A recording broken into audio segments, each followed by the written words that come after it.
Overture, curtains, lights. This is it, the night of nights. And oh, what sounds we'll hear. Let's get on with the show. This is it. Actually, if you're hearing this, I'm going to run ads first to get them out of the way. So, abide with me here. If it will let me. Hello? Give me my option. Finish loading. It did not finish loading. Wow. Bugger roll.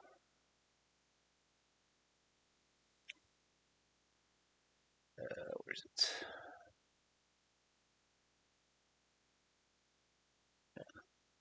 That one. Okay. Anyway, run ads. Oh.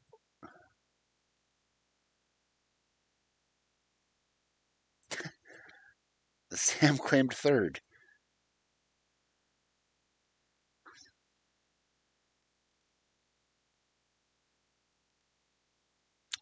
That's just weird. But anyway.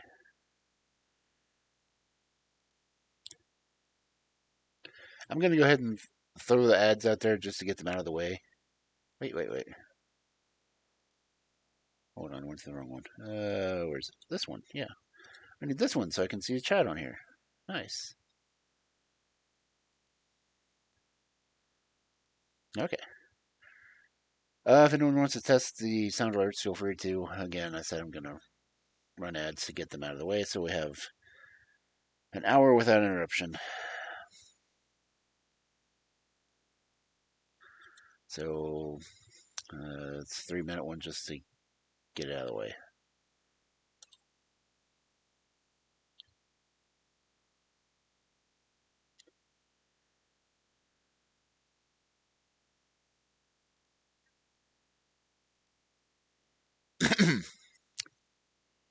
Honestly, I figure it's easier to get the ads out of the way before, and that way I don't have to worry about people having to deal with pre-roll ads.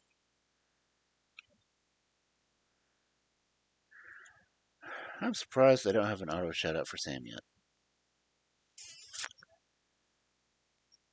I need to fix that.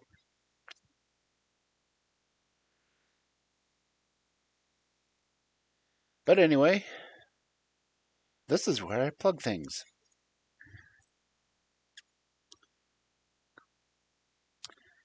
Not that the commercials aren't already running. I'll do my own commercial off time here.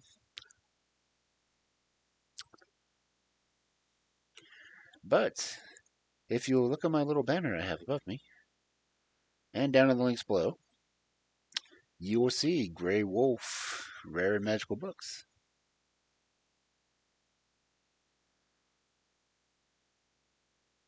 That, my friends, is my virtual bookstore.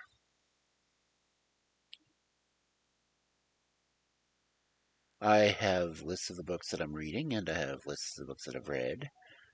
And I also have a search function on there that will allow you access to any books that they happen to have on the website.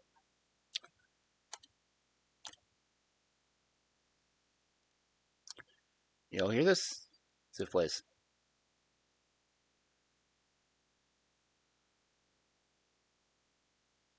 Okay, it did the animation.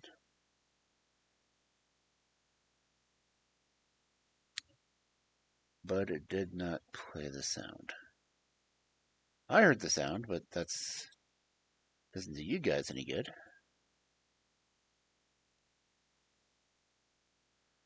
Let me see what is going on with the sound alerts, as usual.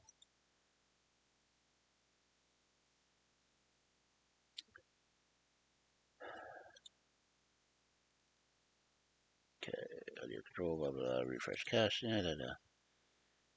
Okay.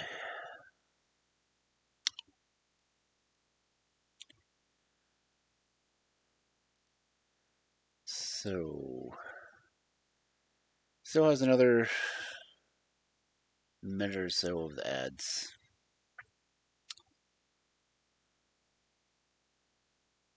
Okay.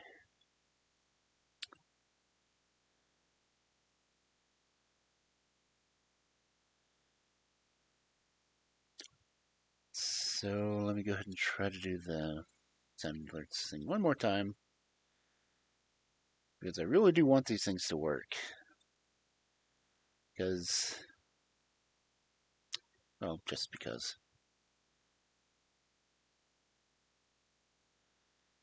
Uh,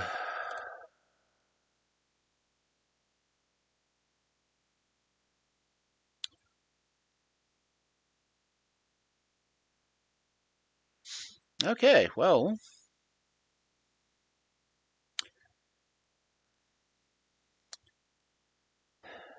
sound alerts are in sound alerts.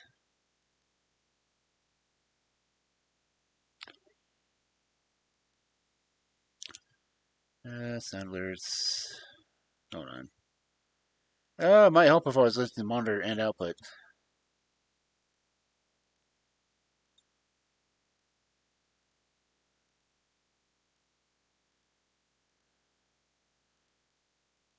Okay. Let's try this one more time, maybe.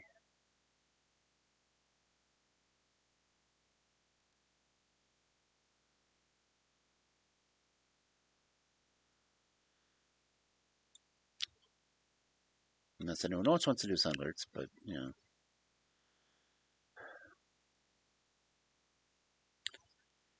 I'll try this one more time, see if it plays.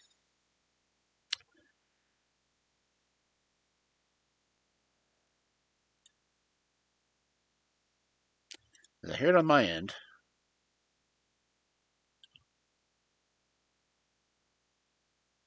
but it is not going out.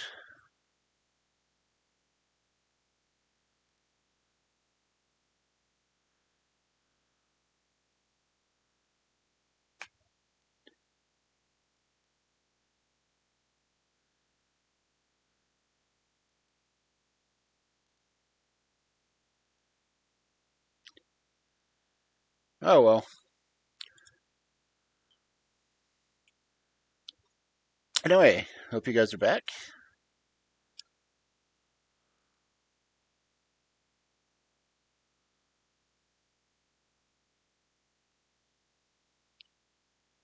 Um, anyway, okay. Ad breaks over cool.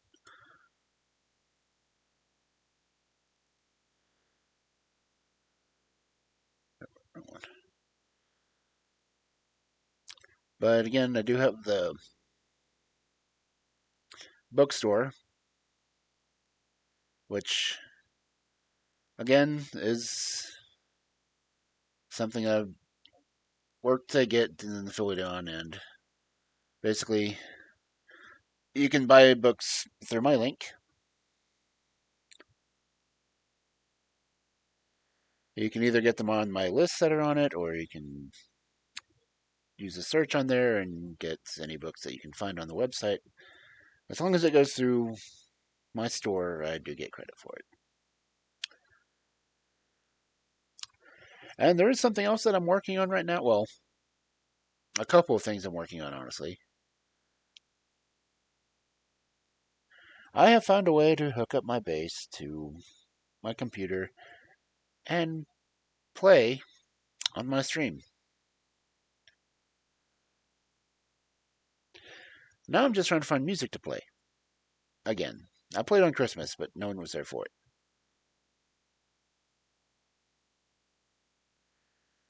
And I'm also in the process of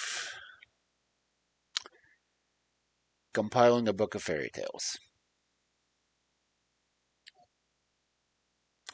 which I will post on Amazon when I get it done, I guess. And of course, I'm going to advertise the hell out of it, but it will be stories that I have read on stream.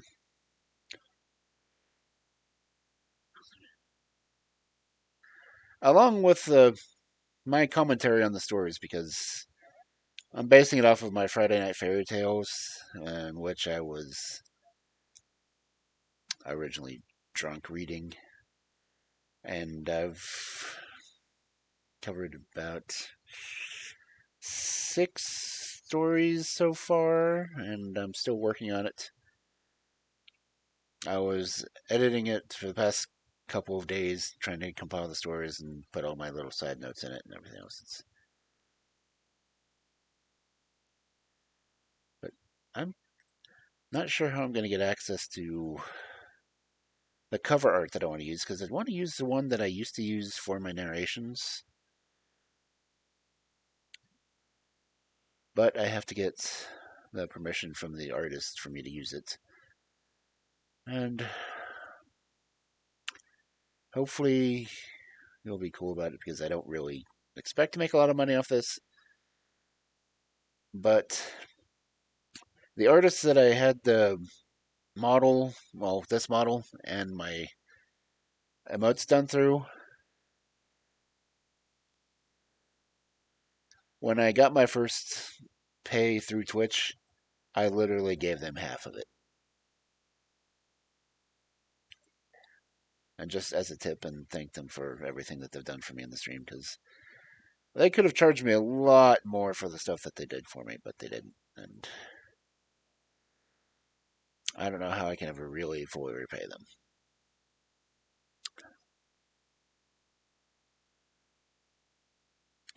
But I'm going to try. And I'd like to do that for my other artists too, but I can't pay them if I don't get paid either. So, yeah, there's that problem.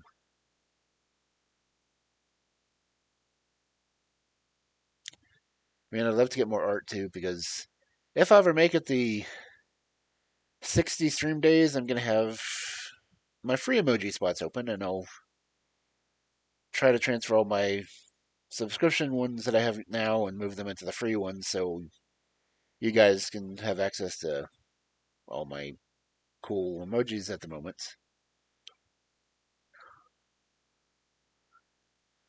I'm also trying to set up other viewer rewards and like channel point things, and really I'm not sure how to set up half of it.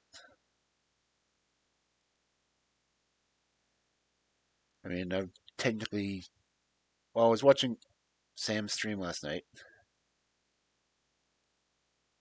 or well, I guess it was last night. I was trying to figure out, not that one. I was trying to figure out how to set up the head pats and all those things.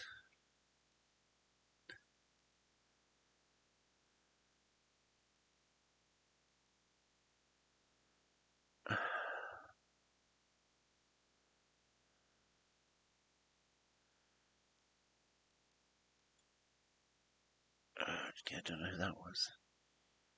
But yeah,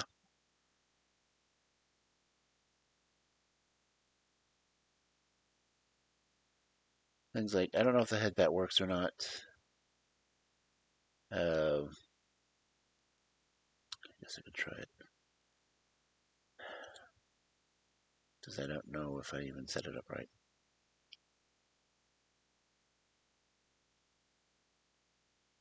I'm guessing I didn't, because it's not working. And I don't know how to get it to work right, because I am not that smart of a wolf. I'll admit it.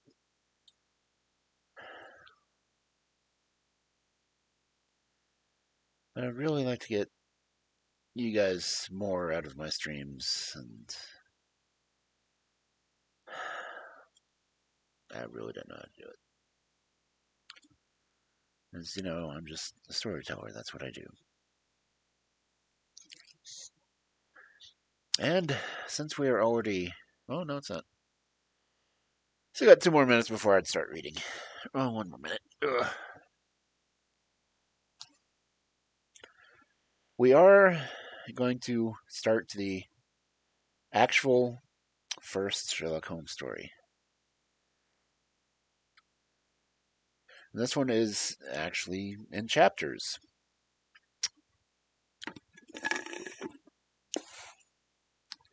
And it is a study in Scarlet.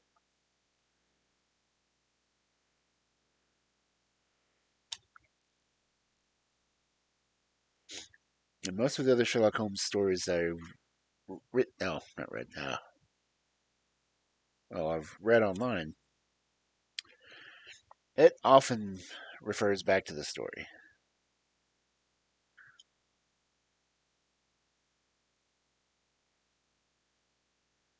And I just thought it would be really cool to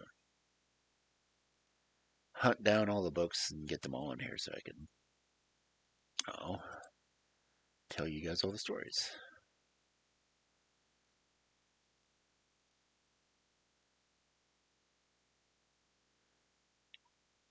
And I had to completely redo all my scenes and everything else because, well, I had to reinstall my entire computer. That's why I didn't get to stream last week because I kept crashing and.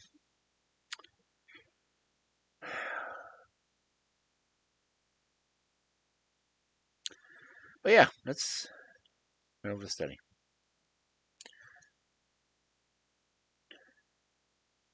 But anyway, this is a book we're going to start reading, Studying Scarlet. Get me fixed here. Okay.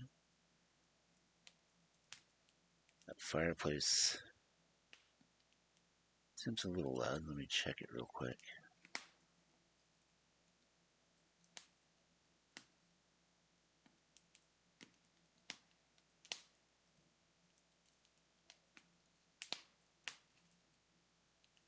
Okay.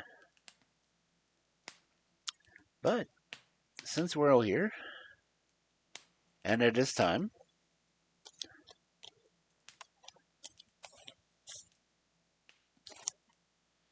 let us get into A Study in Scarlet. I love how it's originally listed by Conan Doyle on this one, so he didn't go by the full name. Of course, he didn't get knighted until well after. But this is from the future Sir Arthur Conan Doyle.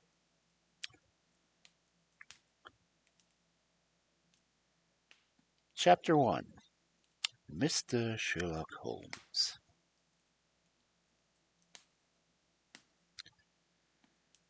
In the year 1878, I took my degree of Doctor of Medicine of the University of London and proceeded to Netley to go through the course prescribed for surgeons in the army. Having completed my studies there, I was duly attached to the 5th Northumberland Foresters, an assistant surgeon. The regiment was stationed in India at the time, and before I could join it, the Second Afghan War had broken out. On landing at Bombay, I learned that the court had advanced through the passes and was already deep in the enemy's territory. I followed, however, with many other officers who were in the same situation as myself, and succeeded in reaching Kahandar in safety, where I found my regiment, and at once entered upon my new duties. The campaign brought honors and promotions to many, but for me it had nothing but misfortune and disaster. I had moved from my brigade and attached to the Berkshires, with whom I served at a fatal battle of Maiwand. There I was struck on the shoulder by a Jeswell bullet, which shattered the bone and grazed my subclavian artery. I should have fallen into the hands of the murderous Gazis had it not been for the devotion and courage shown by Murray, my orderly, who threw me across a pack-horse and succeeded in bringing me down safely to the British lines. Worn with pain and weak from the prolonged hardships which I had undergone, I was removed, with a great train of wounded sufferers, to the base of hospital in Peshawar. Here I rallied and had already improved so far as to be able to walk about the wards, and even to bask a little upon the veranda, when I was struck down with an eccentric fever. That curse of our Indian possessions. For months my life was despaired of, and when at last I came to myself and became convalescent, I was so weak and emaciated that the medical board determined that not a day should be lost in sending me back to England. I was dispatched accordingly in the troopship Orontes, and landed a month later at Portsmouth Jetty, with my health irrevocably ruined, but with permission from the paternal government to spend the next 9 months in attempting to improve it. I had neither kith nor kin in England, and was therefore as free as air, or as free as an income of 11 shillings and sixpence a day will permit a man to be. Under such circumstances, I naturally gravitated to London, the great cesspool into which all the loungers and idlers of the empire are irresistibly strained. There I stayed for some time at a private hotel in the Strand, leading to a comfortless, meaningless existence, and spending such money as I had considerably more freely than I ought.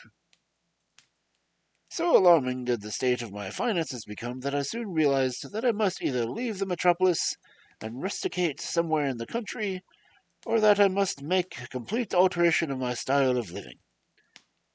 Choosing the latter alternative, I began making up my mind to leave the hotel and to take up my quarters in some less pretentious and less expensive domicile.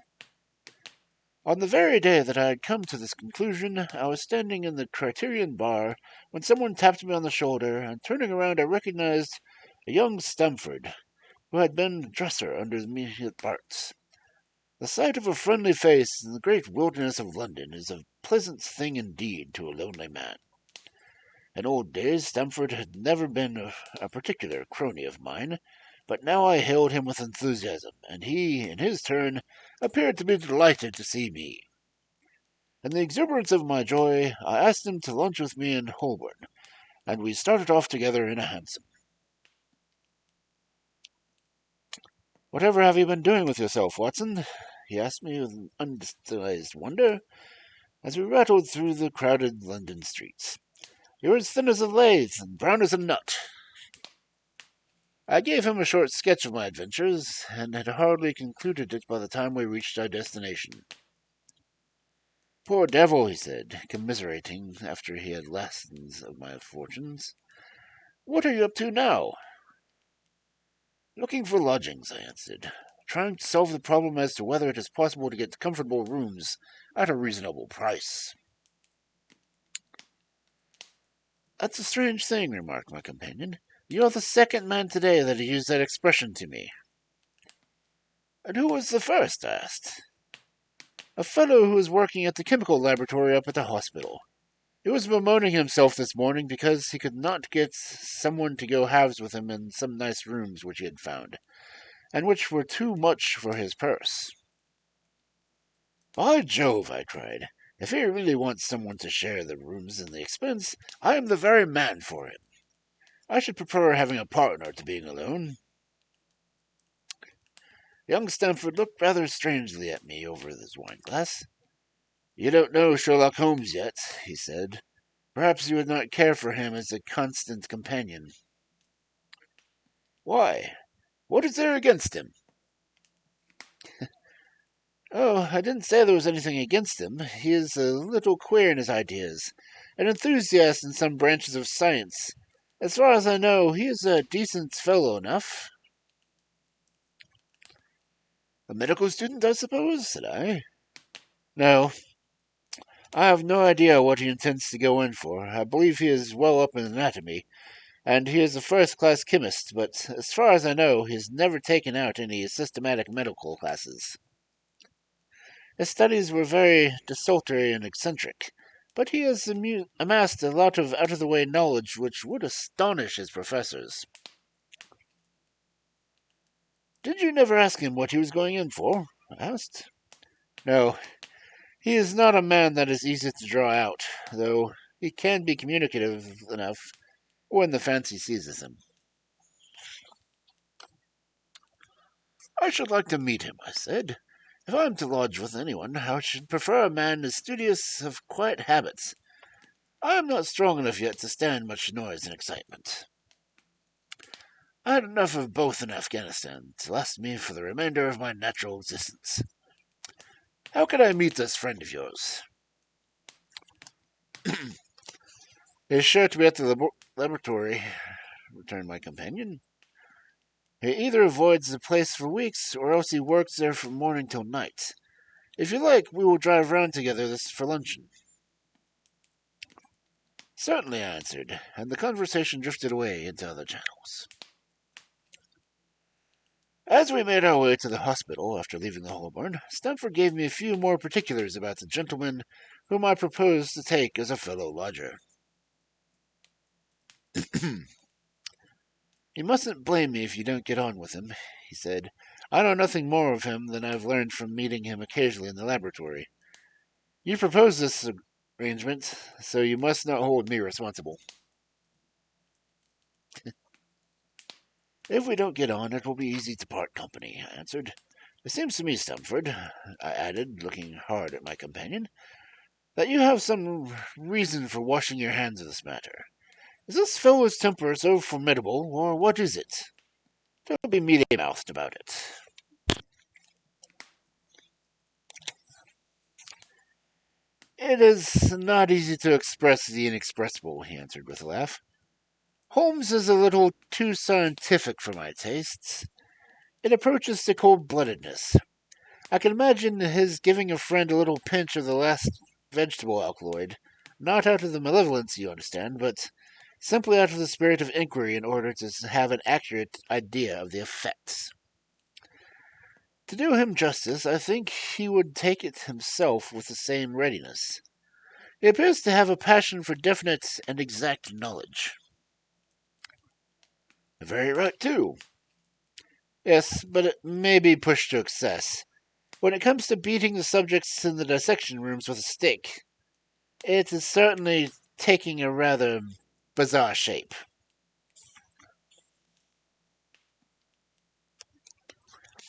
Beating the subjects? Yes, to verify how far bruises may be produced after death. I saw him at it with my very own eyes.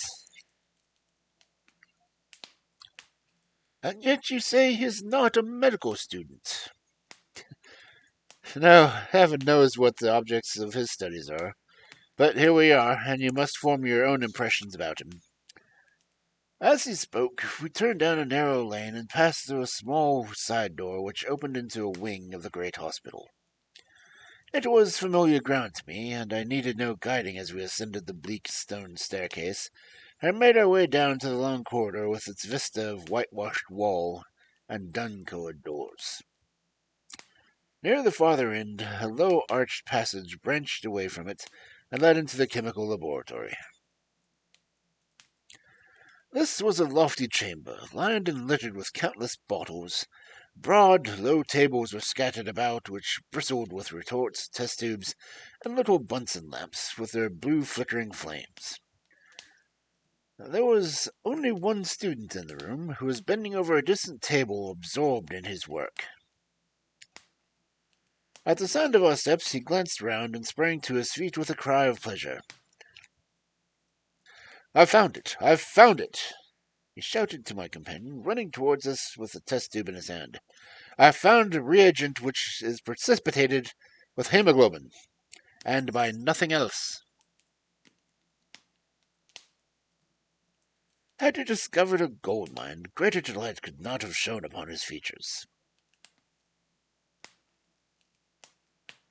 "Dr. Watson, Mr. Sherlock Holmes," said Stamford, introducing us. "How are you?" he said cordially, gripping my hand with a strength for which I hardly should have given him credit. "You have been in Afghanistan, I perceive." "How on earth did you know that?" I asked him in astonishment. "Never mind," he said, chuckling to himself. "The question now is about hemoglobin. No doubt you see the significance of this discovery of mine." "It is interesting chemically, no doubt," I answered, "but practically, why, man, this is the most practical medicological discovery in years. Don't you see that it gives us an infallible test for blood stains? Come over here now." He seized me by the coat sleeve in his eagerness and drew me over to the table at which he had been working. "Let us have some fresh blood," he said, digging a long bodkin into his finger and drawing its resulting drop of blood into a chemical pipette. "Now, I add this small quantity of blood to the liter of water. You perceive that the resulting mixture has the appearance of pure water. The proportion of blood cannot be more than 1 in a million. I have no doubt, however, that we shall be able to obtain the characteristic reaction. As he spoke, he drew into the vessel a few white crystals, and then added some drops of a transparent fluid. In an instant, the contents assumed a dull mahogany color, and a brownish dust was precipitating at the bottom of the glass jar. "Ha ha!" he cried, clapping his hands and looking at delighted as a child with a new toy. "What do you think of that?" "It seems to be a very delicate test," I remarked. "Beautiful, beautiful. The old Guacum test was very clumsy and uncertain. So is this microscopic examination of blood corpuscles. The latter is valueless if the stains are a few hours old. Now, this appears to act as well whether the blood is old or new. Had this test been invented, there are hundreds of men now walking the earth who would have long been paid the penalty for their crimes." "Indeed," I murmured. "Criminal cases are continually hinging upon that one point. A man is suspected of crimes months after it has been committed. His linen or clothes are examined, brownish stains discovered upon them. Are they blood stains, mud stains, rust stains, fruit stains? What are they? That is a question which has puzzled many an expert. And why? Because there was no reliable test. Now we have the Sherlock Holmes test." "And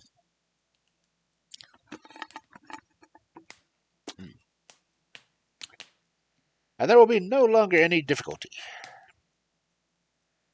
His eyes fairly glittered as he spoke, and he put his hand over his heart and bowed as if some applauding crowd conjured up by his imagination.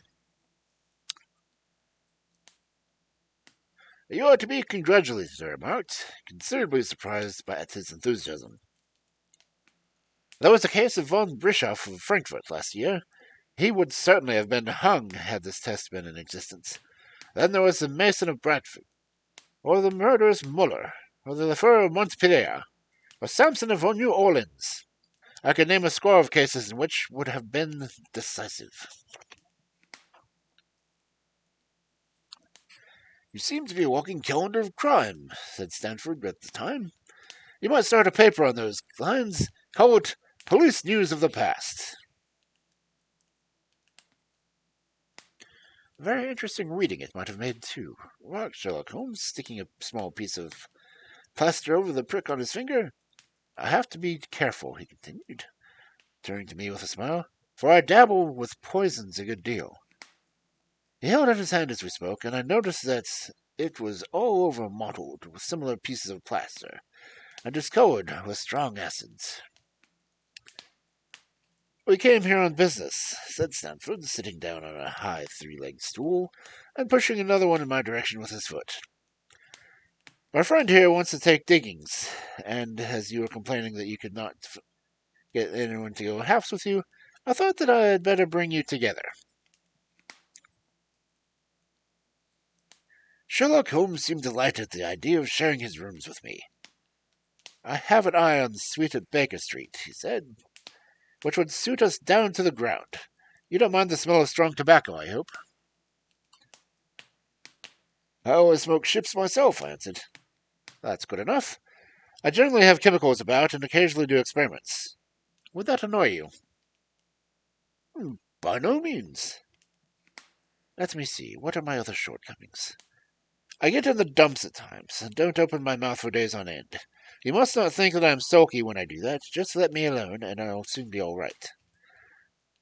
What have you to confess now? It's just as well for the two fellows to know their worst one another before they begin to live together." I laughed at this cross-examination. "I keep a bullpup," I said, "and I object to Rose because my nerves are shaken, and I get up in all sorts of ungodly hours, and I'm extremely lazy. I have another set of vices when I'm well, but those are the principal ones at present." "Do you include violin playing in your category of rouse?" he asked anxiously. "It depends on the player," I answered. "A well-played violin is a treat for the gods. A badly played one..." Oh, that's all right, he answered with a merry laugh. I think we may consider the thing settled. That is, if the rooms are agreeable to you. When shall we see them? Call me here at noon tomorrow, and we'll go together and settle everything, he answered. All right, noon exactly, said I, shaking his hand. We left him working among his chemicals, and we walked together towards my hotel. By the way, I asked suddenly, stopping and turning upon Stamford, how the deuce did he know that I'd come from Afghanistan? My companion smiled with an enigmatical smile. That's just his little peculiarity, he said. A good many people have wanted to know how he finds things out. Oh, a mystery it is, I cried, rubbing my hands. This is very piquant. I'm much obliged to you for bringing us together. The proper study of mankind is man, you know. You must study him, then, said Stamford, and he bade me good-bye. You will find him a knotty problem, though. I'll wager he learns more about you than you about him. Good-bye. Good-bye, I answered, and strolled to my hotel, considerably interested in my new acquaintance.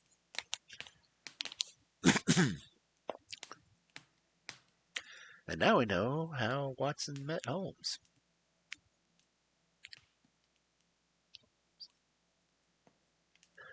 A mutual friend at school. That's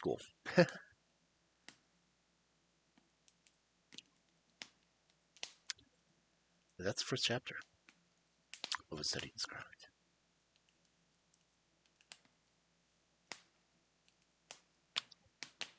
Sherlock Holmes created the chemical to detect blood, even dried blood.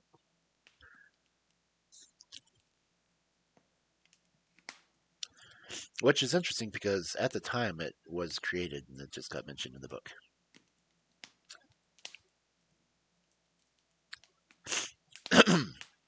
But yes, thank you for the hydrate. That was kind of a little side look. I was slurping for my drink.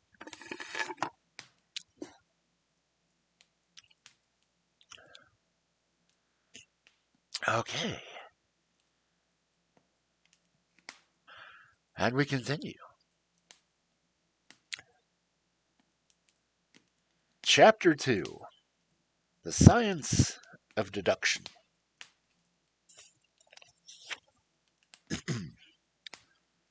We met next day, as had been arranged, and inspected the rooms at number 221B Baker Street, of which we had spoken at our meeting.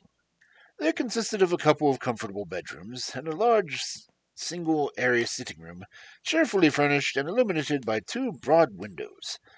So desirable in every way were the apartments, and so moderate did the terms seem, even divided between us, that the bargain was concluded on the spot, and we at once entered into possession. That very evening I moved my things round from the hotel, and on the following morning Sherlock Holmes followed me with several boxes and portmanteaus. For a day or two we were busily employed in unpacking and laying out our property to the best advantage. That done, we gradually began to settle down and to accommodate ourselves to our new surroundings. Holmes was certainly not a difficult man to live with. He was quiet in his ways, and his habits were regular. It was rare for him to be up after 10 at night, and he had invariably breakfasted and gone out before I rose in the morning. Sometimes he spent his day at the chemical laboratories, sometimes in the dissecting rooms, and occasionally in long walks which appeared to take him into the lowest portions of the city. Nothing could exceed his energy when the working fit was upon him, but now and again reaction would seize him, and for days on end he would lie upon the sofa in the sitting room, hardly uttering a word or moving a muscle from morning to night. On these occasions I have noticed such a dreamy, vacant expression in his eyes that I might have suspected him of being addicted to the use of some narcotic, had not the temperance and cleanliness of his whole life forbidden such a notion. As the weeks went by, my interest in him and my curiosity to his arms gradually deepened and increased. His very person and appearance were such as to strike the attention of the most casual observer. In height, he was rather over 6 feet, and so excessively lean that he seems to be considerably taller. His eyes were sharp and piercing, save for those intervals of torpor to which I have alluded, and his thin and hawk-like nose gave him the whole expression of an air of alertness and decision. His chin, too, had the prominence and squareness which mark a man of determination. His hands were invariably blotted with ink and stained with chemicals, yet he was possessed of extraordinary delicacy to touch, and I frequently had occasions to observe when I watched him manipulating the fragile philosophical instruments. The reader may set me down as a hopeless busybody when I confess how much this man stimulated my curiosity, and how often I endeavored to break through the reticence which he showed on all that concerned himself. Before pronouncing judgment, however, be it remembered how objectless was my life, and how little there was to engage my attention. My health forbade me from venturing out unless the weather was exceptionally genial, and I had no friends who would call upon me and break the monotony of my daily existence.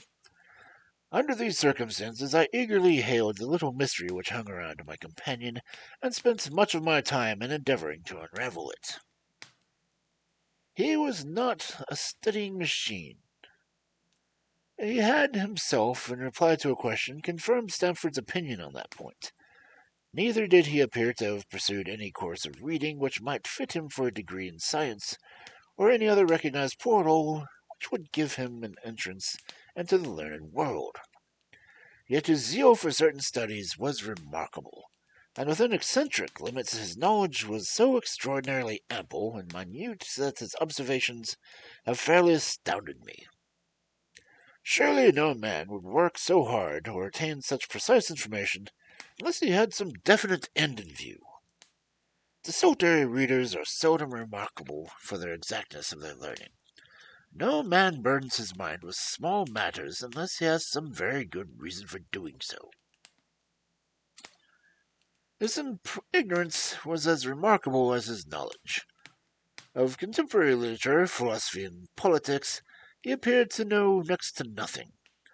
Upon my quoting Thomas Carlyle, he inquired in the naivest way who he might be and what he had done. My surprise reached a climax, however, when I found incidentally that he was ignorant of the Copernican theory and of the composition of the solar system. That any civilized being in this 19th century should not be aware of the Earth traveled around the sun appeared to me much an extraordinary fact that I could hardly realize it. You appear to be astonished, he said, smiling at my expression of surprise. Now that I do know it, I shall do my best to forget it. To forget it? You see, he explained, I consider that a man's brain is originally like an empty attic. You have to stock it with the furniture as you choose. A fool takes in all the lumber of every sort that he comes across, so that the knowledge might be useful to him as he gets crowded out. Or at best it becomes jumbled up with a lot of other things, so that he has a difficulty in laying his hands upon it. Now, the skilful workman is very careful indeed as to what he takes into his brain attic. He will have nothing but tools which may help him in doing his work, but of these he has a large assortment, and all in the most perfect order. It is a mistake to think that the little room has elastic walls and can extend to any extent. Depend upon it, there comes a time when for every addition of knowledge you forget something that you knew before. It is of the highest importance, therefore, not to have useless facts elbowing out the useful ones.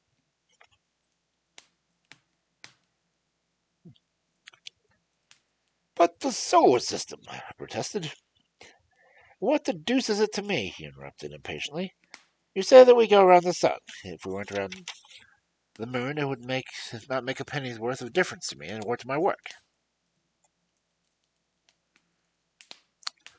I was on the point of asking him what work his might be, but something in his manner showed me that the question would be an unwelcome one. I pondered over our short conversation, however, and endeavored to draw my deductions from it. He said that he would acquire no knowledge which did not bear upon his object. Therefore, all the knowledge which he possessed, at such as would be useful to him. I enumerated in my own mind all the various points upon which he had shown me that he was exceptionally well informed. I even took a pencil and jotted them down. I could not help smiling at the document when I had completed. It ran this way. Sherlock Holmes, his limits. 1. Knowledge of literature, nil.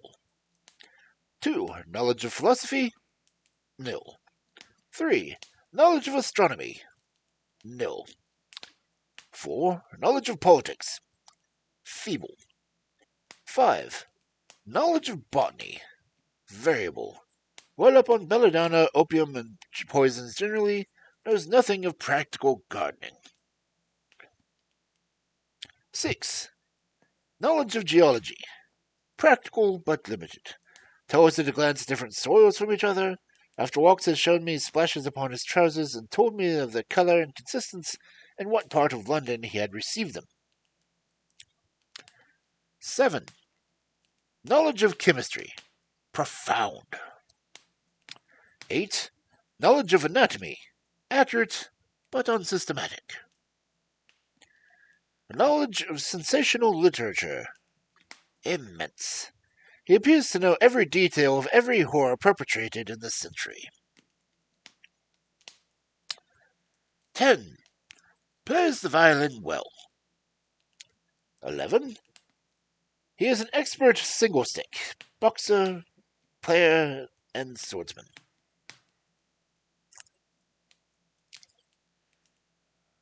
12.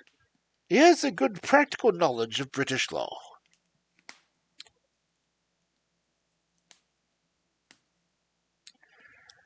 'When I got so far in my list, I threw it into the fire in despair. If I could only find what the fellow is driving at by reconciling all these accomplishments, and discovering a calling which needs them all, I said to myself, I may as well give up the attempt at once.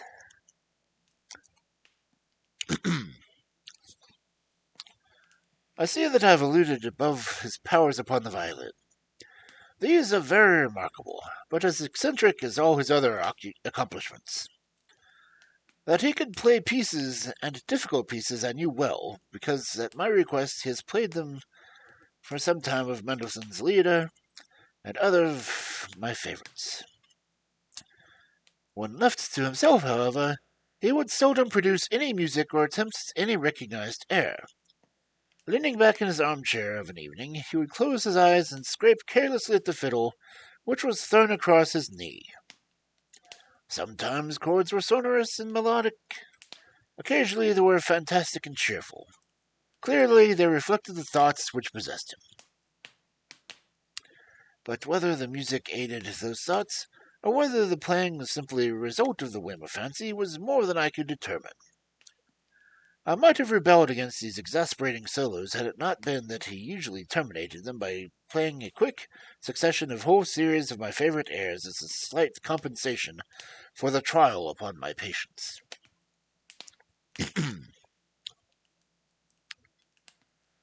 During the first week or so, we had no callers, and I had begun to think that my companion was a friendless man as I was myself. Presently, however, I found that he had many acquaintances, and those in the most different classes of society. There was one little sallow, rat-faced, dark-eyed fellow, who was introduced to me as Mr. Lestrade, who came 3 or 4 times in a single week. One morning a young girl called, fashionably dressed, and stayed for half an hour or more. The same afternoon it brought a grey-headed, seedy visitor, looking like a Jew peddler, who appeared to me to be very excited, and who was closely followed by a slipshod elderly woman. On another occasion, an old white-haired gentleman had an interview with my companion, and on another, a railway porter in his velveteen uniform. When any of these nondescript individuals put in an appearance, Sherlock Holmes used to beg for me to use the sitting-room, and I would retire to my bedroom. He always apologized to me for putting me in this inconvenience. I have to use this room as a place of business, he said, and these people are my clients. Again, I had an opportunity of asking him at a point-blank question. Again, my delicacy prevented me from forcing another man to confide in me. I imagined at the time that he had some strong reason for not alluding to it, but he soon dispelled the idea by coming around to the subject of his own accord. It was upon the 4th of March, as I have good reason to remember, that I rose somewhat earlier than usual and found that Sherlock Holmes had not yet finished his breakfast. The landlady had become so accustomed to my late habits that this place had not been laid for my coffee prepared. With the unreasonable petulance of mankind, I rang the bell and gave a curt intimation that I was ready. Then I picked up a magazine from the table and attempted to while away the time with it, while my companion munched silently at his toast. One of the articles had a pencil mark at the heading, and I naturally began to run my eye through it. Its somewhat ambitious title was The Book of Life, and it attempted to show how much the observant man might learn by an accurate and systematic examination of all that came in his way.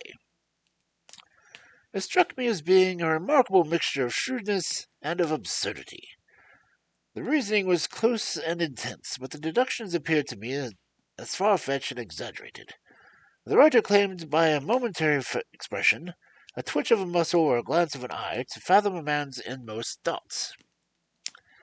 Deceit, according to him, was an impossibility in the case of one trained in observation and analysis. His conclusions were as infallible as so many propositions of Euclid. So starting would his results appear to the uninitiated that they learned the process by which he had arrived by them, they might well consider him as a necromancer.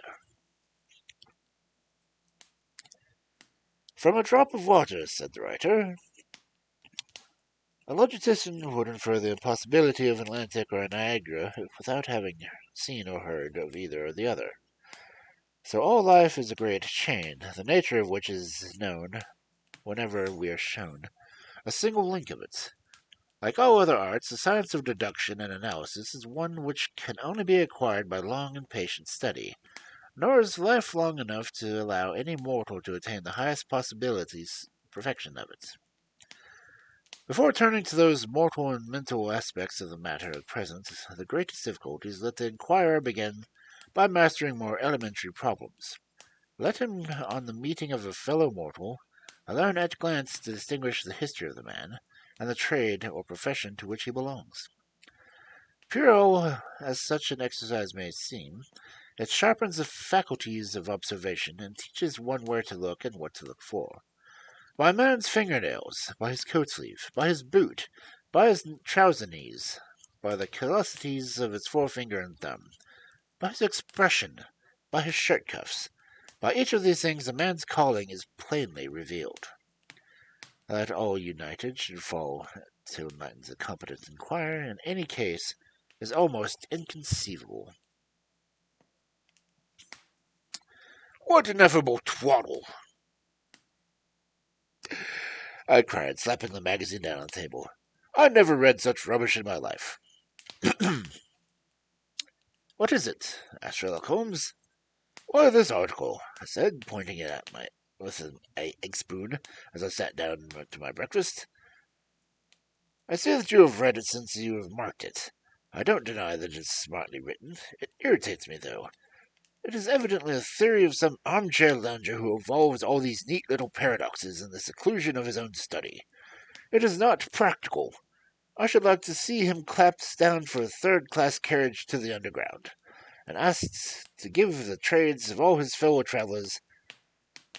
I would lay 1,000 to 1 against him.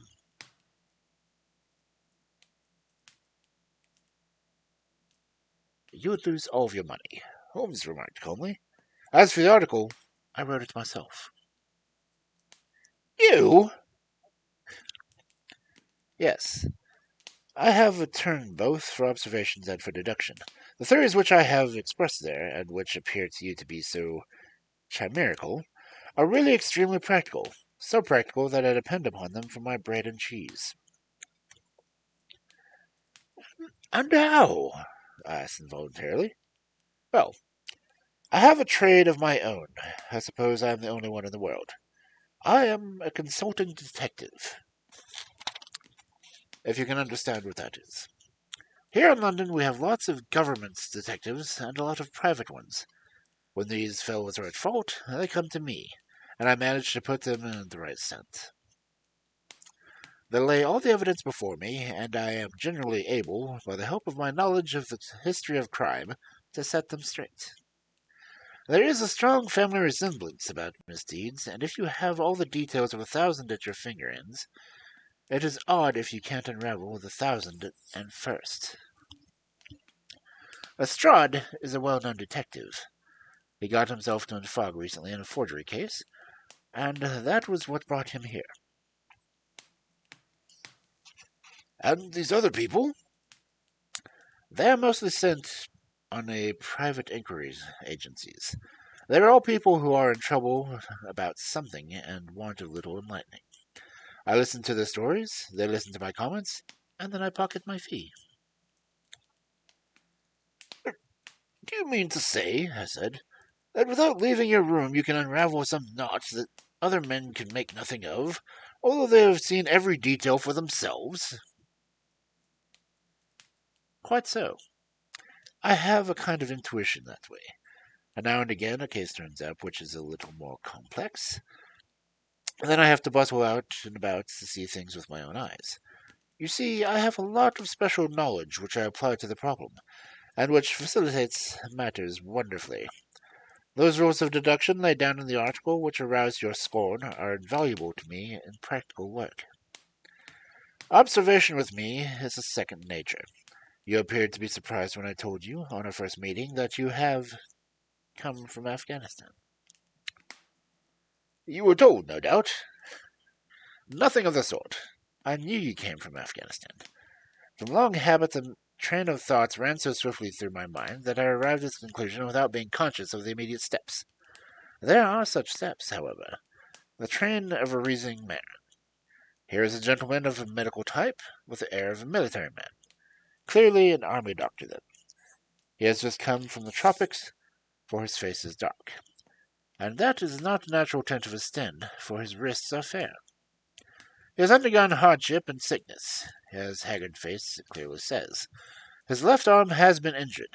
He holds it in a stiff and unnatural manner. Where in the tropics could an English army doctor have seen such hardship and got his arm wounded? Clearly, in Afghanistan. The whole train of thoughts did not occupy seconds. Then I remarked that you came from Afghanistan, and you were astonished. It is simple enough for you to explain it, I said, smiling. You remind me of Edgar Allan Poe's Dupin. I've had no idea that such individuals did exist outside of stories.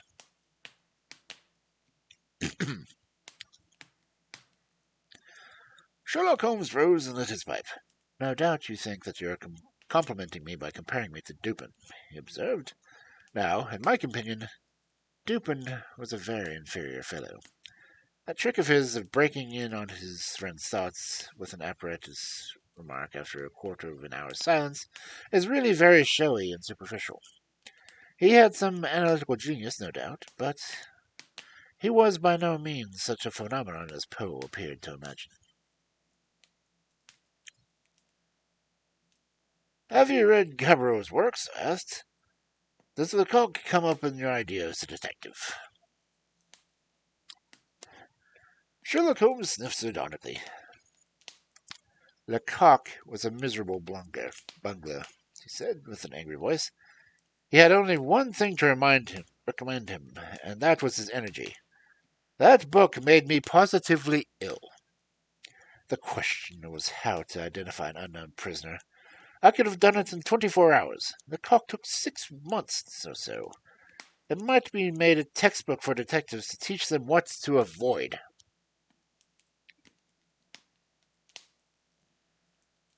I felt rather indignant at having two characters whom I had admired treated with this cavalier style. I walked over to the window and stood looking out into the very busy streets. This fellow may be very clever, I said to myself, but he is certainly very conceited. There are no crimes and no criminals in these days, he said curiously. What is the use of having brains in our profession? I know well that I have it in me to make my name famous. No man lives or has ever lived who has brought the same amount of study into the natural talent of the detection of crime which I have done. And what is the result? There is no crime to detect, or at most some bungling villainy with motive so transparent that even a Scotland Yard official can see through it. I was still annoyed at his bumptious style of conversation. I thought it best to change the topic.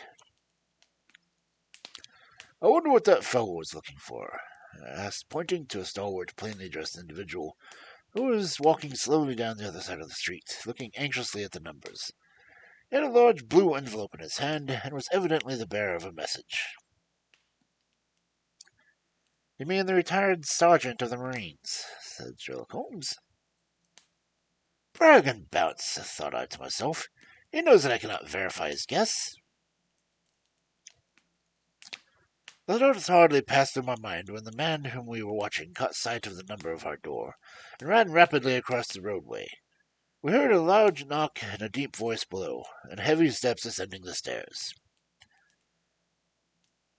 "For Mr. Sherlock Holmes," he said, stepping into the room and handing my friend the letter. Here was an opportunity to have taken the conceit out of him. He thought little of this when he made the random shot. "May I ask, my lad," I said, with the blandest voice, "what your trade might be?" "Commissionaire, sir," he said gruffly. "Uniform away for repairs."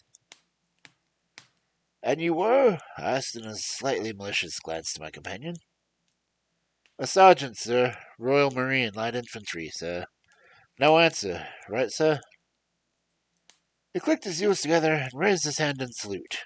And he was gone.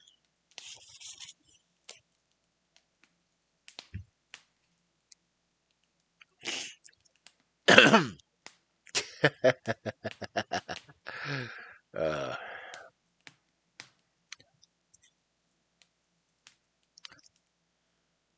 Holmes, you bastard.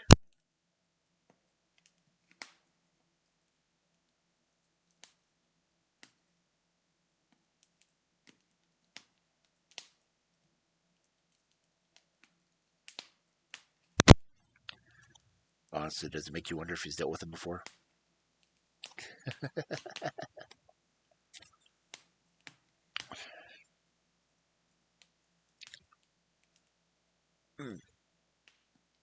Ouch. Okay. Get my stretch in. Ooh, my shoulder popped. Anyway.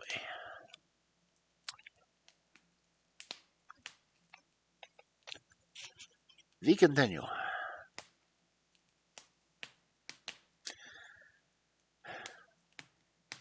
Chapter 3. The Lauriston Gardens Mystery.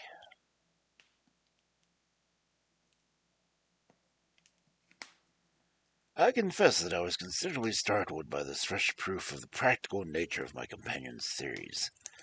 My respect for his powers of analysis increased wondrously. There still remained some lurking suspicion in my mind, however, that the whole thing was a prearranged episode intended to dazzle me, though what earthly object he could have done in taking me in past my comprehension. When I looked at him, he had finished reading the note, and his eyes had assumed the vacant, lackluster expression which showed mental abstraction. "How in the world did you deduce that?" I asked. "Deduce what?" he said petulantly. "Why, that he was a retired sergeant of Marines."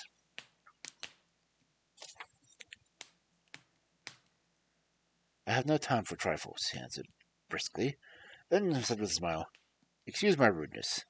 You broke the thread of my thoughts, but perhaps it is all as well. So you actually were not able to see that the man was a sergeant of Marines?" "No, indeed." "It was easier to know it than to explain why I know it. If you were asked to prove that 2 and 2 made 4, you might find some difficulty, and yet you are still quite sure that it's a fact." Even across the street I could see the blue anchor tattooed on the back of the man's hand. He smacked of the sea. He had a military carriage, however, and regulation side whiskers. There we have the Marine. He was a man with some account of self-importance and a certain air of command. You must have observed the way in which he held his head and swung his cane. A steady, respectable middle-aged man, too, on the face of him. All facts which led me to believe that he had been a sergeant. Wonderful! I ejaculated. Commonplace, said Holmes, though I thought from his expression that he was pleased at my evident surprise of admiration.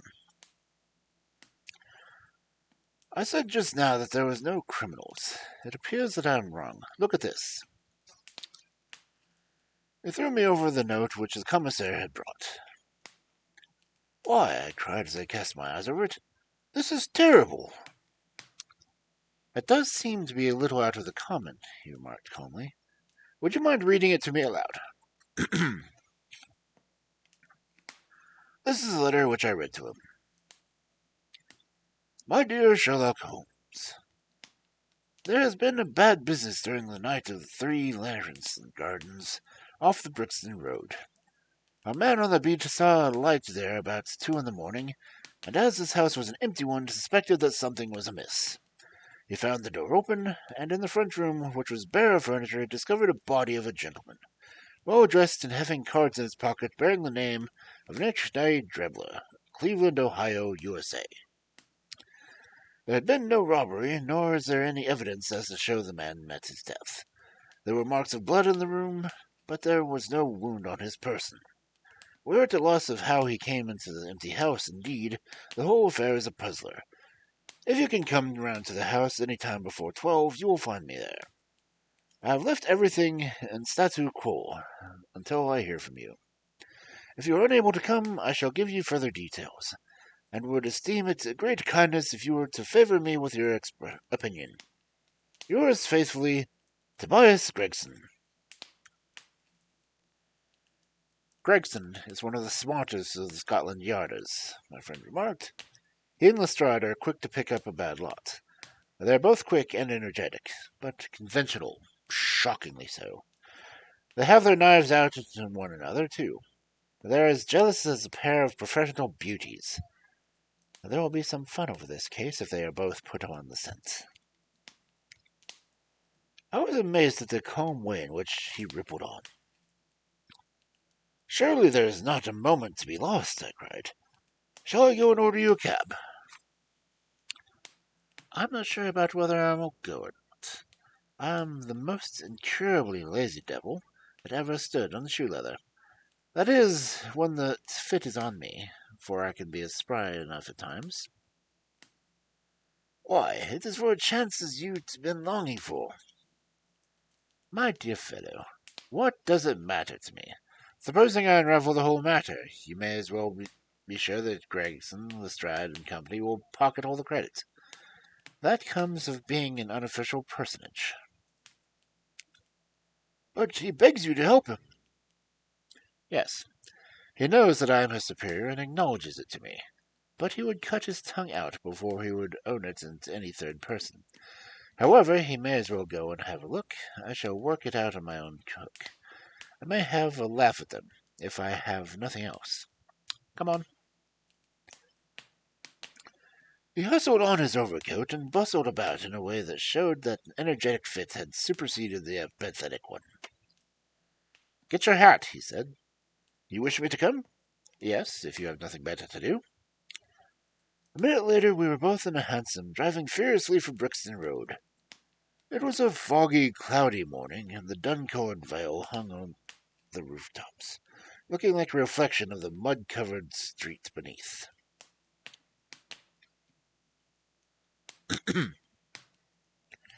My companion was in the best of spirits and prattled away on the ceremony of fiddles and the difference between Stradivarius and Amati.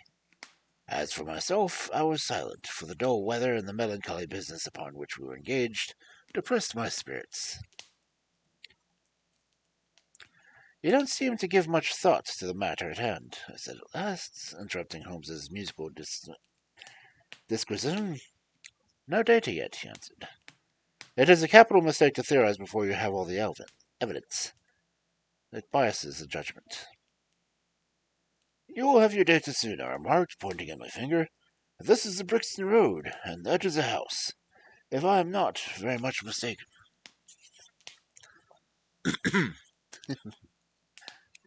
Oh dear.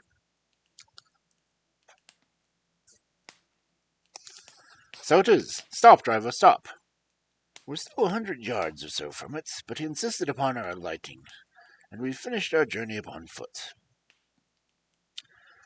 Number 3 Larson Gardens wore an ill-omened and minatory look. It was one of 4 which stood back some way from the street, 2 being occupied and 2 empty. The later looked out of the 3 tiers of vacant melancholy windows, which were blank and dreary, save that here and there a to let card had developed like a cataract upon the weird panes. A small garden sprinkled over with a scattered eruption of sickly plants separated each of these houses from the street, and was traversed by a narrow pathway, yellowish in color and consisting apparently of a mixture of clay and of gravel. The whole place was very sloppy from the rain which had fallen through the night. The garden was bounded by a 3-foot brick wall with a fringe of wood rails upon the top, and against this wall was leaning a stalwart police constable, surrounded by a small knot of loafers, who craned their necks and strained their eyes in the vain hope of catching some glimpse of the proceedings within. I'd imagined Sherlock Holmes would at once have hurried into the house and plunged into the study of the mystery. Nothing appeared to be further from his intention. With an air of nonchalance which, under the circumstances, seemed to me to border upon affection, he lounged up and down the pavement, and gazed vacantly at the ground, the sky, the opposite houses, and the line of railings. Having finished his scrutiny, he proceeded slowly down the path, or rather down the fringe of grass which flanked the path, keeping his eyes riveted upon the ground. He stopped twice, and once I saw him smile, and heard him utter an exclamation of satisfaction. There were many marks of footsteps upon the wet, clayey soil, but since the police had been coming and going over it, I was unable to see how my companion could hope to learn anything from it. Still, I had such an extraordinary evidence of the quickness of his perceptive faculties that I had no doubt that he could see a great deal which was hidden from me. At the door of the house, we were met by a tall, white-faced, flaxen-haired man with a notebook in his hand, who rushed forward and wrung my companion's hand with effusion. "It is indeed kind of you to come," he said. "I have had everything left untouched." "Except that," my friend answered, pointing to the pathway. "If a herd of buffaloes had passed along there, I could not see a greater mess. No doubt, however, you had drawn your own conclusions, Gregson, before you permitted this?" "I've had so much to do inside the house," the detective said evasively. "My colleague, Mr. Lestrade, is here. I had replied upon him to look after this."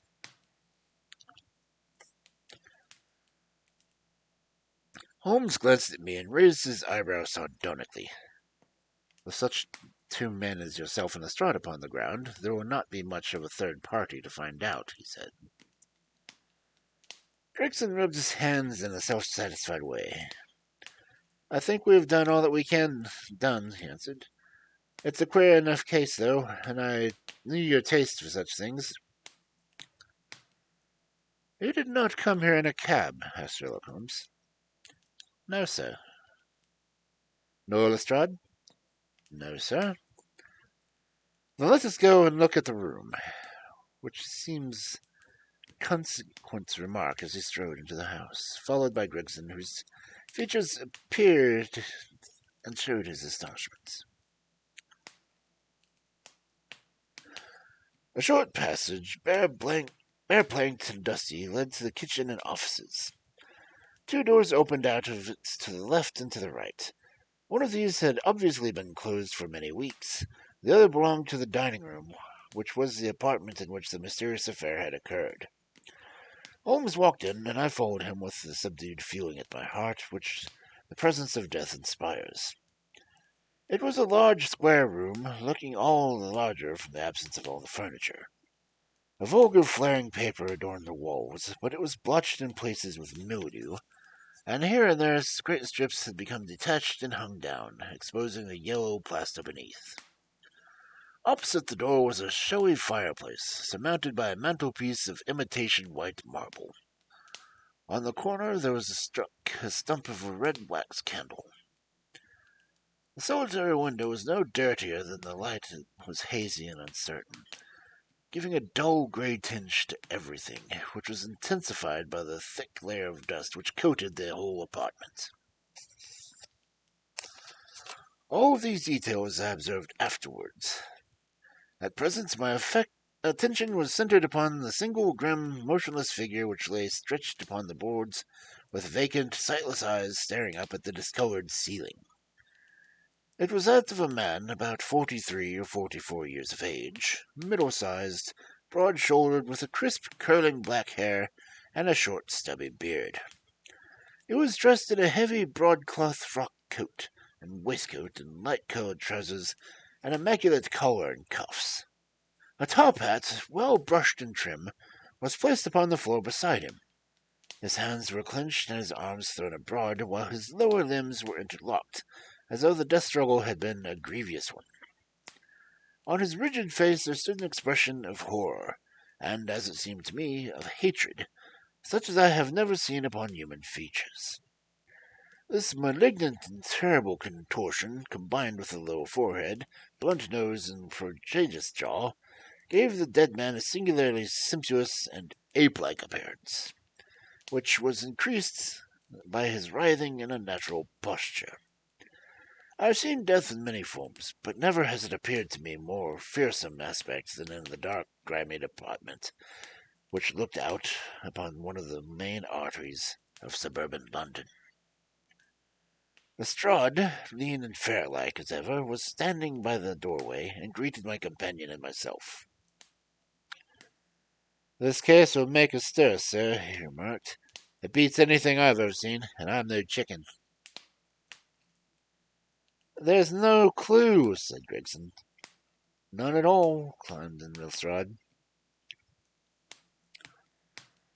Sherlock Holmes approached the body, and kneeling down, examined it intently. "You are sure that there is no wound?" he asked, pointing to numerous gouts and splashes of blood which lay all around.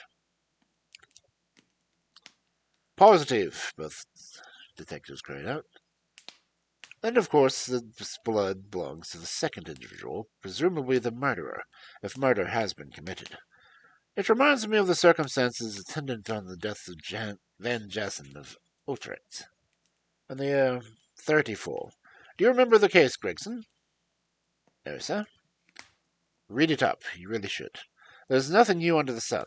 It has all been done before."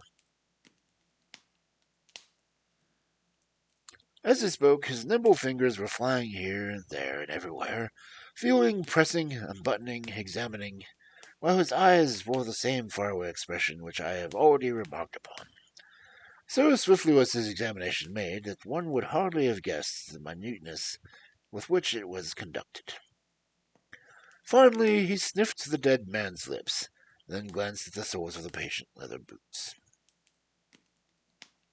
"Has it not been moved at all?" he asked. "No more than was necessary for the purposes of our examination." "You can take him to the mortuary now," he said. "There is nothing more to be learned."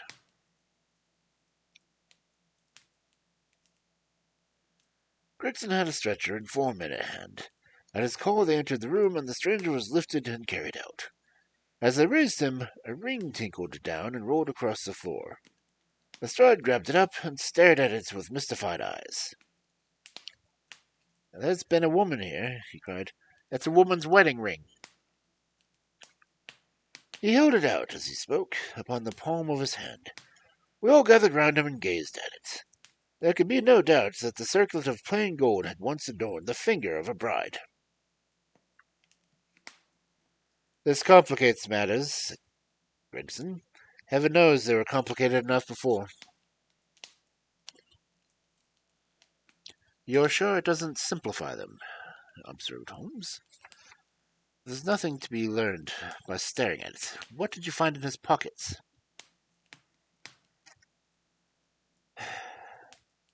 We have it all here, said Gregson, pointing at the litter of objects upon one of the bottom steps of the stairs. A gold watch, number 97163, by a brand of London. Gold Albert chain, very heavy and solid. Gold ring with Masonic device. Gold pen, a bulldog's head, with rubies in the eyes. Russian leather card case with the cards of Enoch J. Drebber of Cleveland, corresponding with the Ide G upon the linen. No purse, but loose money to the extent of £7.13. Pocket edition of Bossinio's Decameron, with the name of Joseph Staggergard upon the flyleaf. 2 letters, one addressed to Ide Jebber, and the other to Joseph Staggerson. At what address? American Exchange, Strand, to be left so called for. They are both from the Goyson Steamship Company, and refer to the sailing of their boats from Liverpool. It is clear enough that the unfortunate man was about to return to New York. Have you made any inquiries to this man Staggerson? I did at once, sir, he said. I have advertisements to go in all the papers, and one of my men has gone to the American Exchange, but he has not returned yet. Have you sent to Cleveland? We telegraphed this morning. How did you word your inquiries? We simply detailed the circumstances and said that we should be glad for any information which would help us.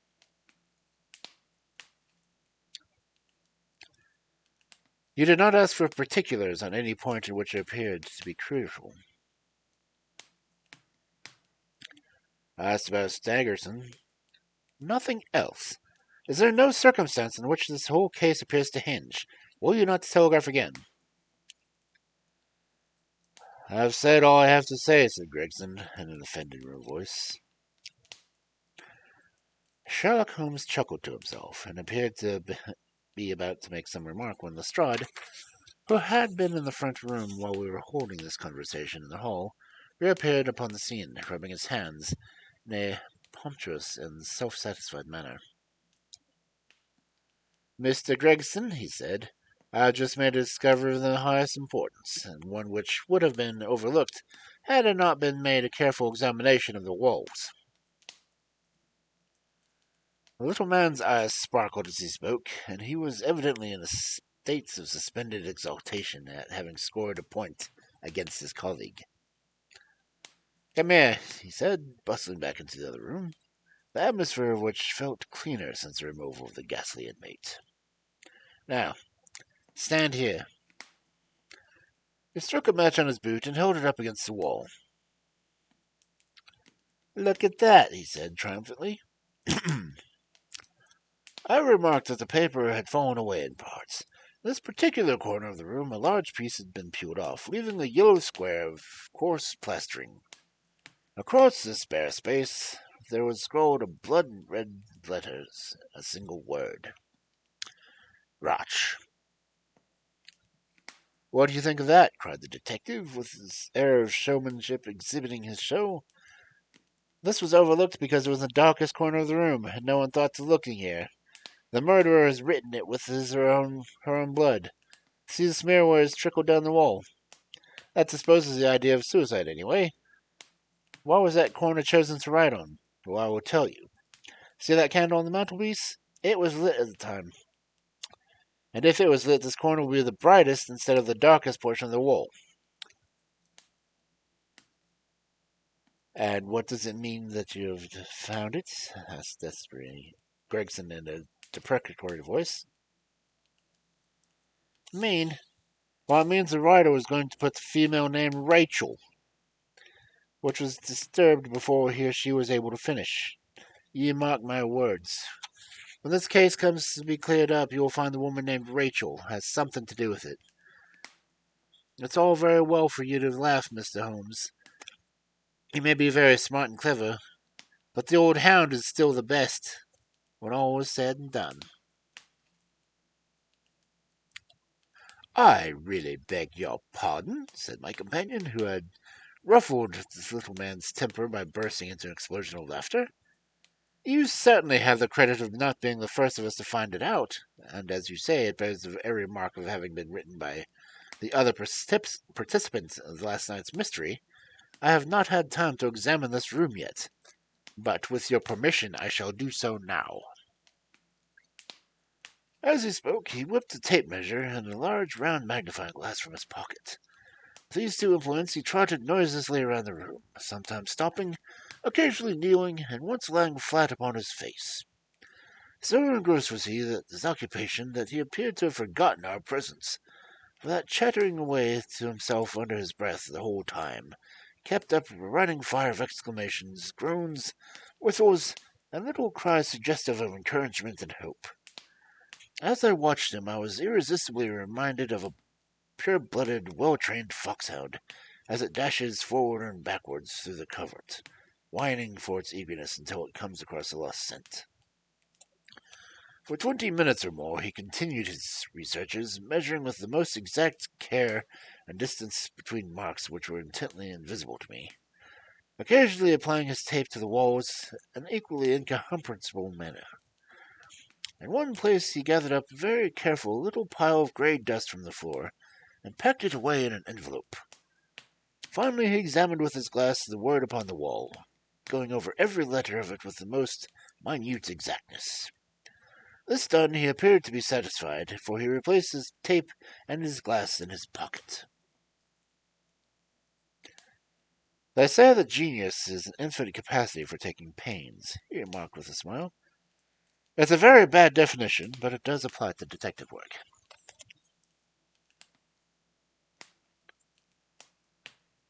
Gregson and Lestrade had watched the maneuvers with their amateur companion with considerable curiosity and some contempt.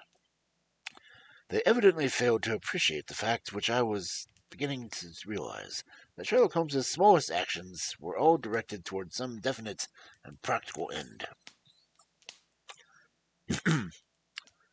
What do you think about it, sir?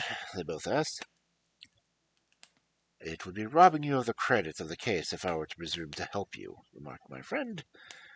You are doing so well that it would be a pity for anyone to interfere. There was a word of sarcasm in his voice as he spoke. If you will let me know how your investigations go, he continued, I will be happy to give you any help I can. In the meantime, I should like to speak to the constable who found the body. Can you give me his name and address? Lestrade produced his notebook. John Rance, said he. He's off duty now. You'll find him at 46 Audrey Court, Kennington Park Gate. Holmes took note of the address. Come along, Doctor, he said. We shall go and look him up. I'll tell you one thing which may help you in the case.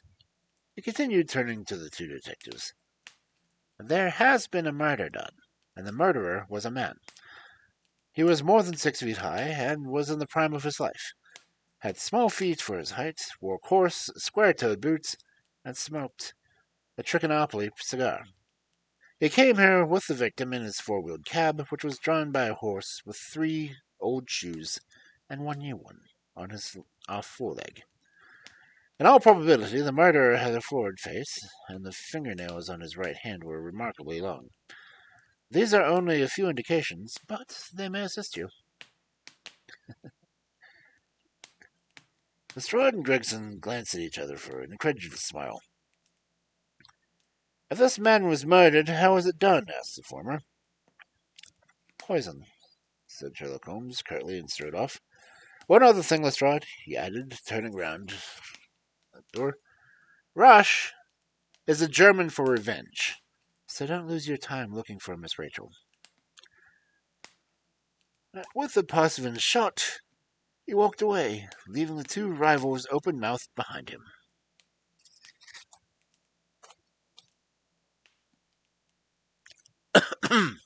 Oh, God.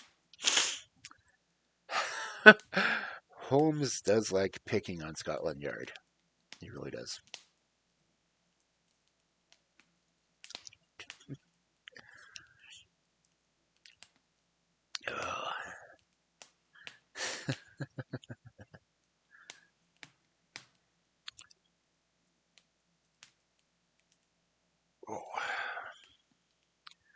Let's see. That's 3 chapters down. Not bad, not bad. Going by pretty well. Let's see, how was chapter 4? Chapter 4 is only 6 pages. Let's see, what's chapter 5 look like?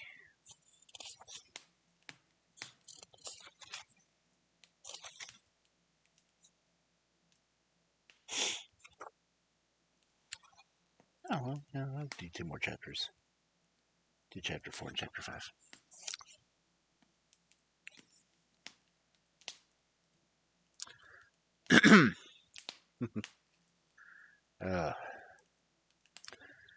Sherlock Holmes was an impetuous young man, clearly.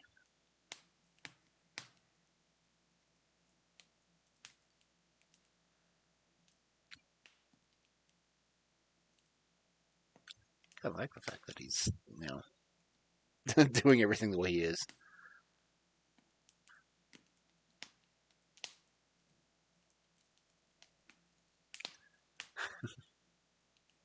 Ouch.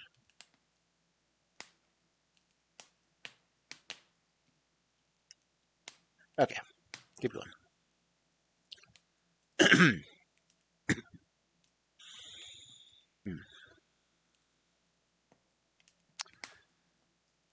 Chapter 4. What John Rance had to tell.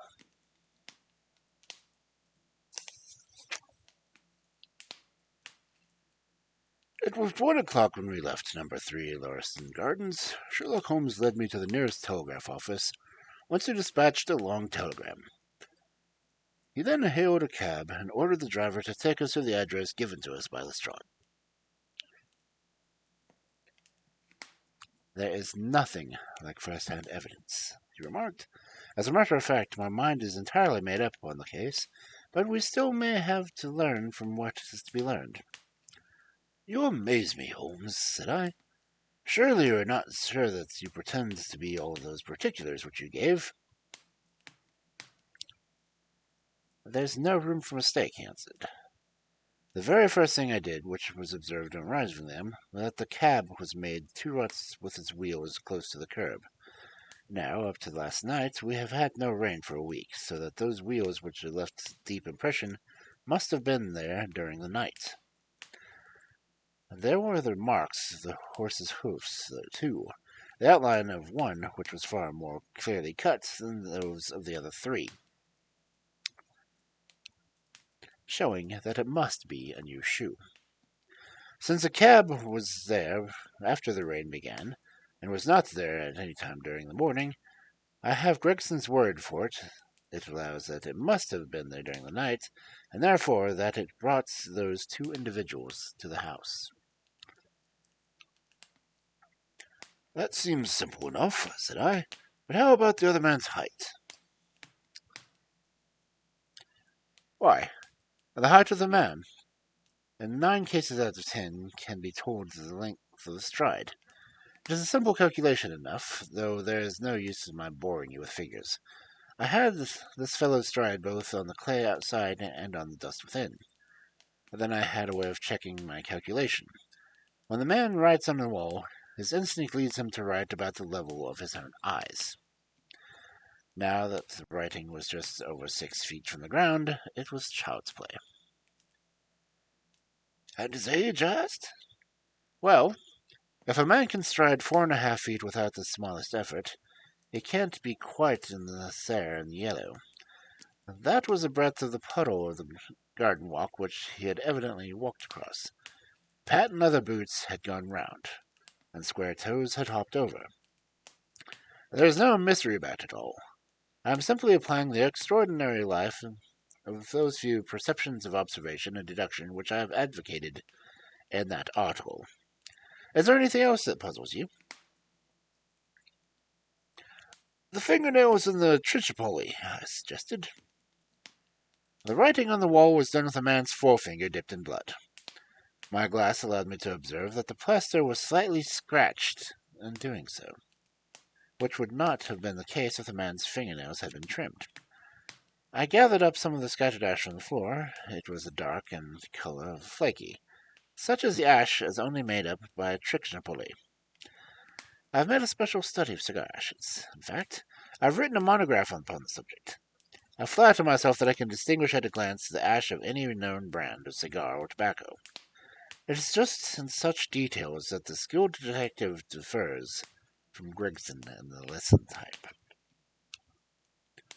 And the florid face. Ah, that was a more daring dart, though I have no doubt that I was right. You must not ask me at the present state of the affair. I passed my hand over my brow. My head is in a whirl, I remarked. The more one thinks about it, the more mysterious it grows. How came those two men, if there were two men, in an empty house? What has become of the cabman who drove them? How could one man compel another to take poison? Where did the blood come from? What was the object of the murderer, since robbery had no part of it? How came the woman's wedding there? Above all, why should the second man give up the German word rash before decamping? I confess I cannot see any possible way of reconciling all these facts. My companion smiled approvingly. You sum up the difficulties of the situation succinctly and well, he said. There is much that can be obscure, though I have made up my mind on the main facts.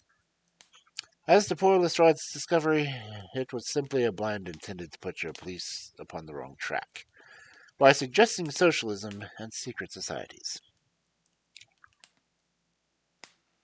It was not done by a German. The A, if you notice, was printed somewhat after the German fashion. Now, real German invariably prints in the Latin character, so that we may safely say that this was not written by one, but by a clumsy imitator who overdid the part. It was simply a ruse to divert inquiries into a wrong channel. I'm not going to tell you much more on the case, Doctor. You know a conjurer gets no credit once he has explained his trick. And if I show you too much of my method of working, you will come to the conclusion that I am a very ordinary individual after all. I shall never do that, I answered. You have brought deduction to as near as the exact science as it will ever be brought in this world. My companion flushed upon the measure of my words, and an earnest way in which I uttered them. I had already observed that he was very sensitive to flattery on the score of my art, as any girl could be on her beauty. I'll tell you one other thing, he said.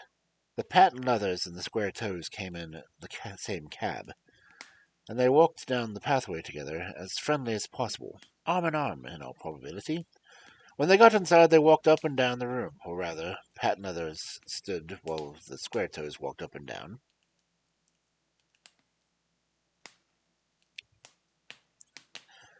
I could read all that in the dust, and I could read that they walked. He grew more and more excited. That is shown in the increased length of the strides. He was talking all the while, and working himself up, no doubt, into a fury. Then the tragedy occurred. I've told you all that I know myself now, and for the rest is mere surmise and conjecture. We have a good working basis, however, on which to start. We must hurry up, for I want to go to Haley's concert to hear Norman Neruda this afternoon.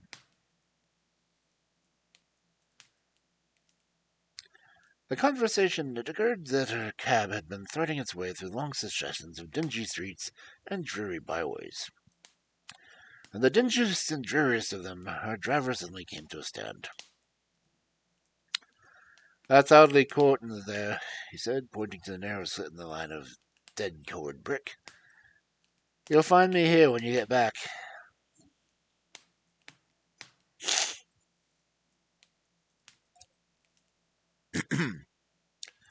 Audley Court was not an attractive locality.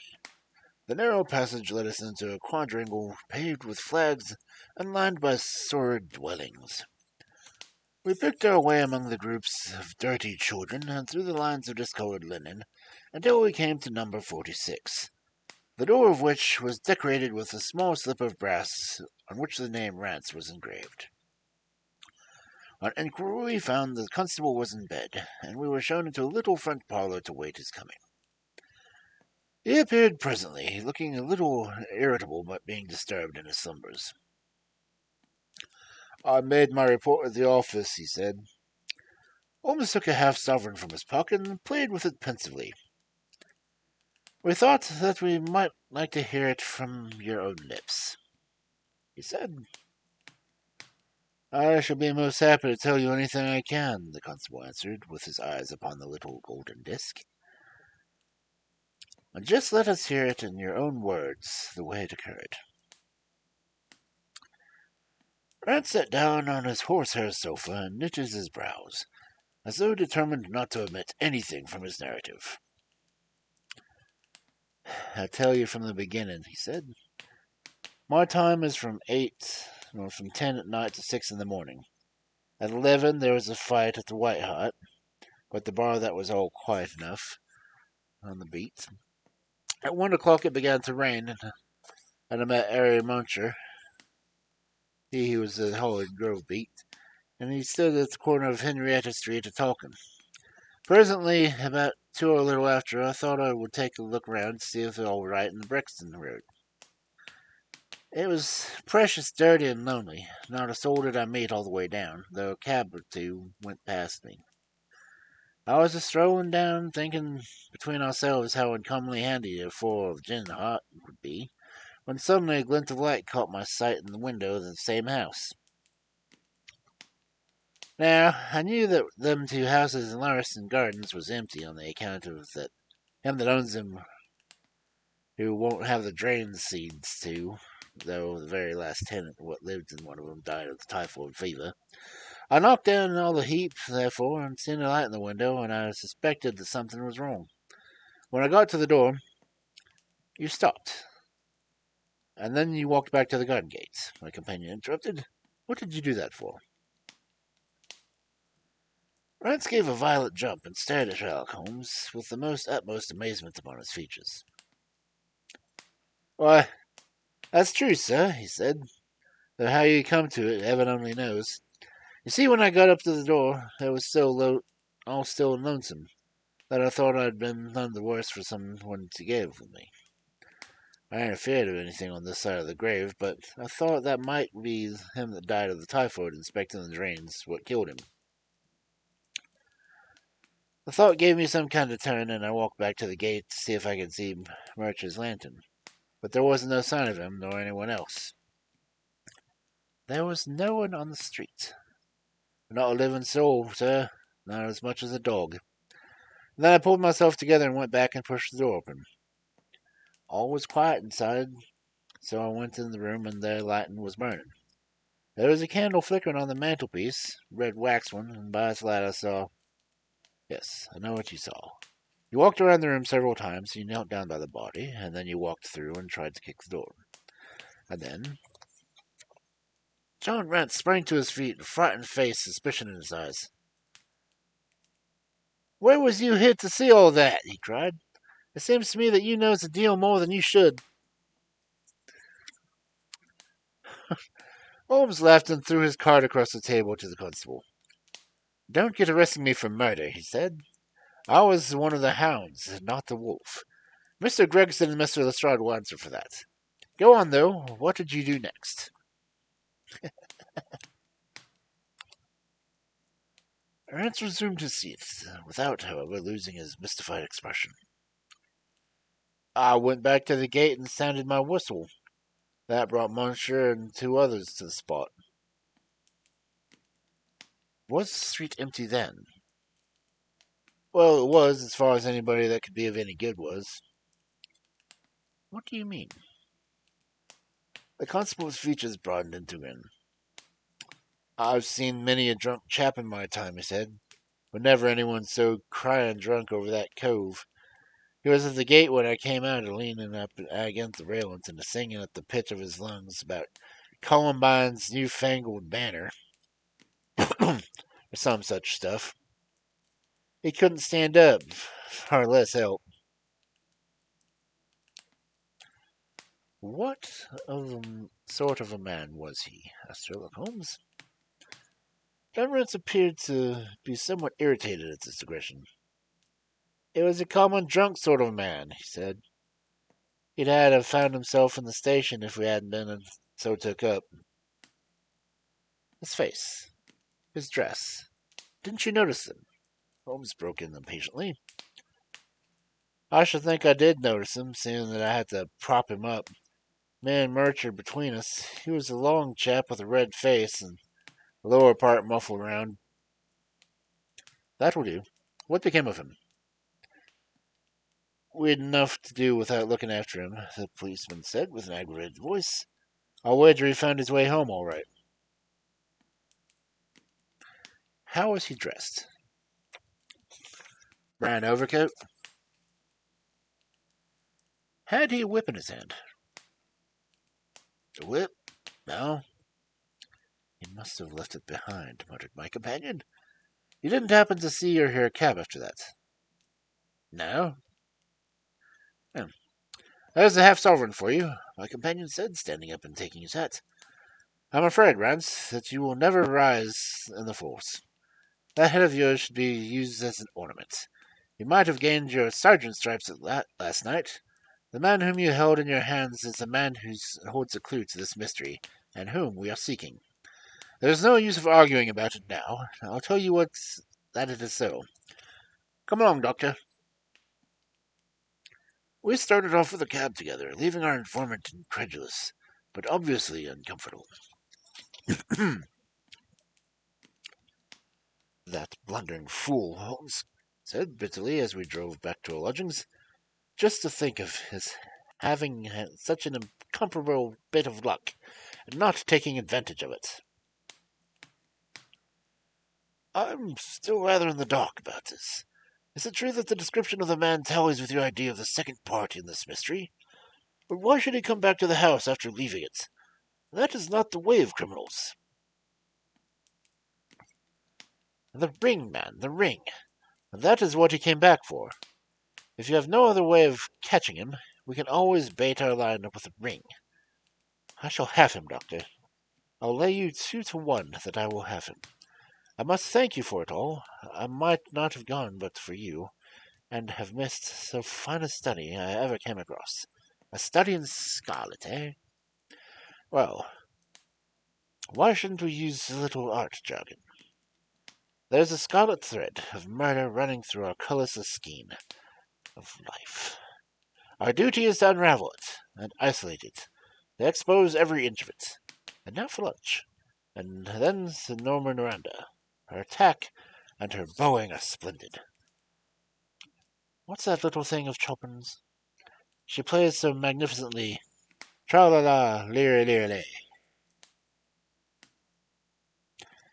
Leaning back in the cab, this amateur bloodhound controlled away like a lark, while I meditated upon the many-sidedness of human nature.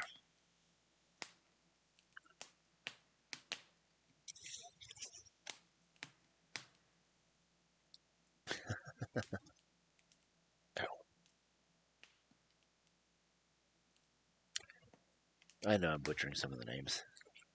Like Norma Neruda, Chopin. Oh well.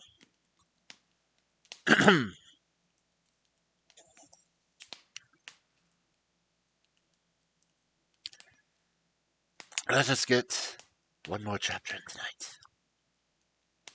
This is far too fascinating.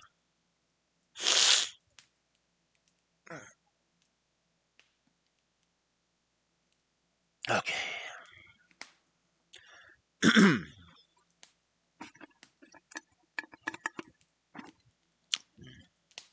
Drinks empty. I'll make it one more story. Well, one more chapter anyway.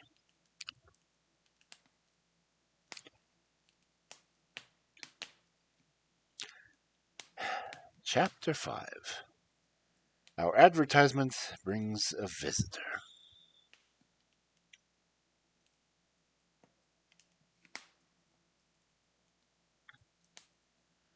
Our morning's excursions had been too much for my weak health, and I was tired out in the afternoon. After Holmes's departure for the concert, I lay down upon the sofa and endeavored to get a couple hours of sleep. It was a useless attempt. My mind had been too much excited by all that had occurred, and my strangest fancies and surmises crowded into it. Every time that I closed my eyes, I saw before me the distorted, baboon-like countenance of the murdered man.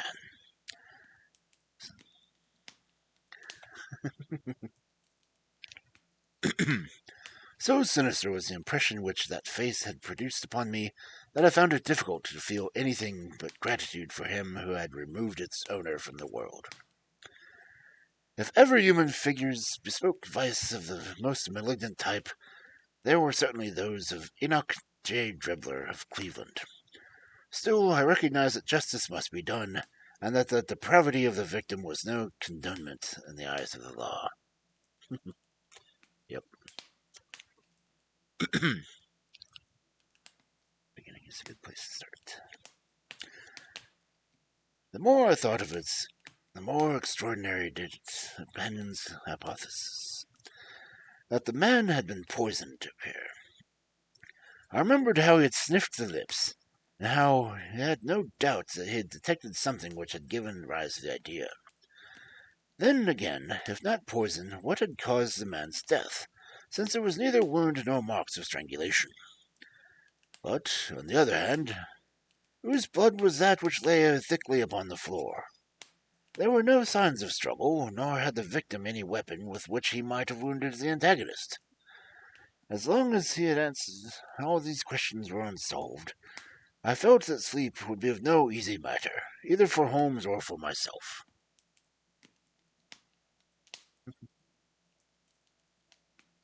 It's a pretty good book. His quiet, self-confident manner convinced me that he already formed a theory which explained all the facts, though what it was I could not for an instant conjecture. He was very late in returning, so late that I knew that the concert could not have detained him all that time. Dinner was on the table before he appeared. "It was magnificent," he said as he took a seat. "Do you remember what Darwin says about music? He claims that the power of producing and appreciating it existed among the human race long before the power of speech had arrived at. Perhaps that is why we are so subtly influenced by it. There are vague memories in the soul of those mystery centuries which the world was in its childhood." "That's rather a broad idea," I remarked. "One's ideas must be as broad as nature if they are to interpret nature," he answered. "What's the matter? You're not looking quite yourself. This Brixton Road affair has upset you?" "To tell you the truth, it has," I said. "I ought to be more case-hardened after my Afghan experiences.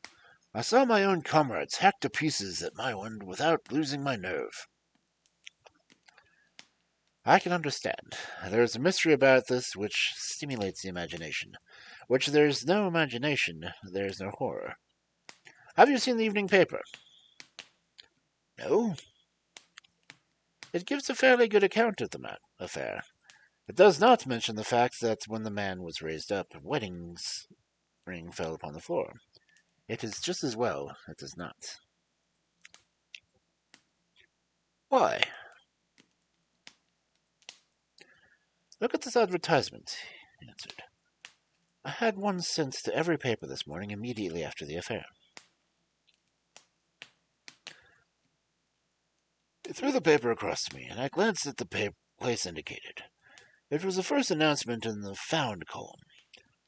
"In Brixton Road this morning," it ran, "a plain gold wedding ring found in the roadway between White Hart Tavern and Holland Grove. Apply Dr. Watson. 221 Baker Street, between 8 and 9 this evening." "Excuse me for using your name," he said. "If I'd used my own, some of these dunderheads would recognize it and want to meddle in the affair."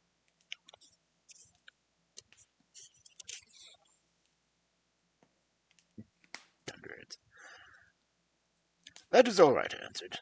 "But supposing anyone applies. I have no ring." "Oh, yes you have," he said, handing me one. "This will do very well. It is almost a facsimile." And who do you expect will answer this advertisement?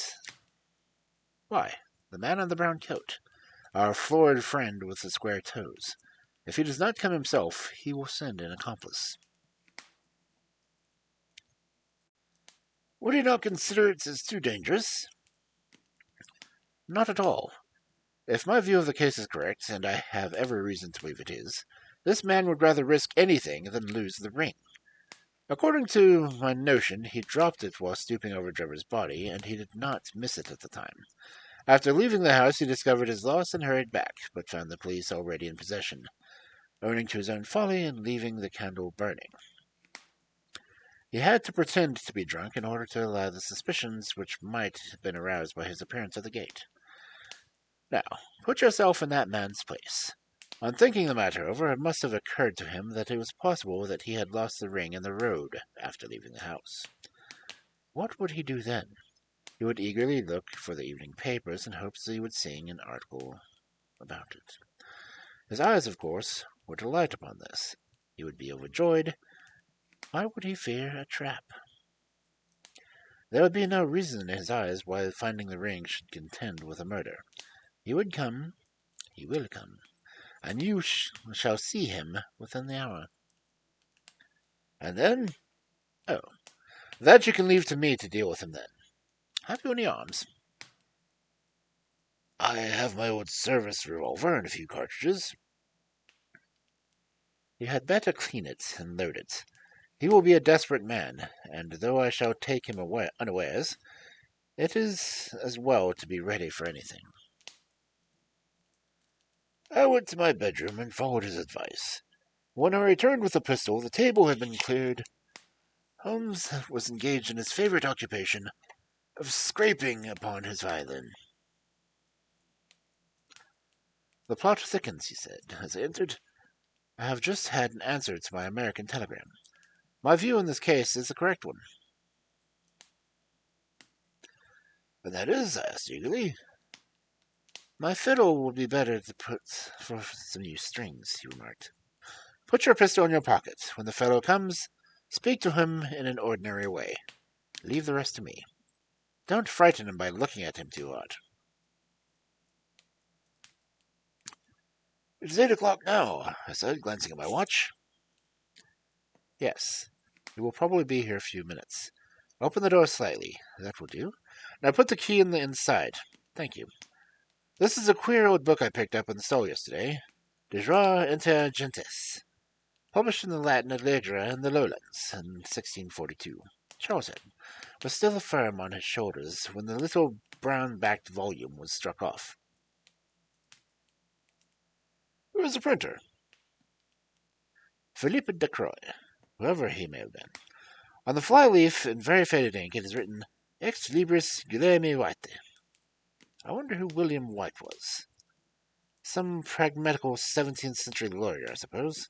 His writing has a legal twist about it. Here comes our man, I think. As he spoke, there was a sharp ring at the bell. Sherlock Holmes rose softly and moved his chair in the direction of the door. We heard the servant pass along the hall, and the sharp click of the latch as she opens it. Dr. Watson live here? Asked in a clear and rather harsh voice. We could not hear the servant's reply, but the door closed, and someone began to ascend the stairs. The footfall was an uncertain and shuffling one. A look of surprise passed over the face of my companion as he listened to it. It came slowly along the passage, and there was a feeble tap at the door. "Come in!" I cried. At my summons, instead of a man of violence whom we expected, a very old and wrinkled woman hobbled into the apartment. She appeared to be dazzled by the sudden blaze of light, and after dropping a curtsy, she stood blinking at us with her bleary eyes, fumbling in her pocket with shaky, nervous fingers. I glanced at my companion, and his face, and he had assumed such a disconsolate expression that it was all I could do to keep my countenance. The old crone drew out an evening paper and pointed at our advertisement. "This is what has brought me, good gentlemen," she said, dropping into another curtsy. A gold wedding ring in the Brixton Road. It belongs to my girl Sally. She was married only this time 12 months, which her husband is steward aboard a Union boat. And what he'd say if I come round here found a ring without times than I can think. He being short enough at best of times, but more especially when he has drink. If it pleases you, she went to the circus last night along with... Is that her ring? I asked. Oh, Lord be thanked, cried the old woman. Sally will be a glad woman this night. That's the ring. And what may your address be? I inquired, taking up the pencil. 13 Duncan Street, Hoodstitch. A weary way from here. The Brixton Road does not lie between any circus and Houndsditch, said Sherlock Holmes sharply.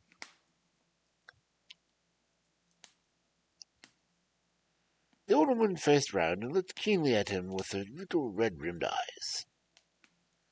The gentleman asked me for my address, she said. Sally lives in lodgings at 3 Mayfield Place, Peckham. And your name is? My name is Sawyer. Hers is Dennis, which Tom Dennis married her, and a smart, clean lad, too. As long as he's at sea, and no steward in the company more thought of. But when on shore, what with women and what with liquor shops... Here is a ring, Mrs. Sawyer, I interrupted, in obedience to the sign from my companion. It clearly belongs to your daughter, and I am glad to be able to restore it to the rightful owner. With many mumbled blessings and protestations of gratitude, the old crone packed it away in her pocket and shuffled off down the stairs.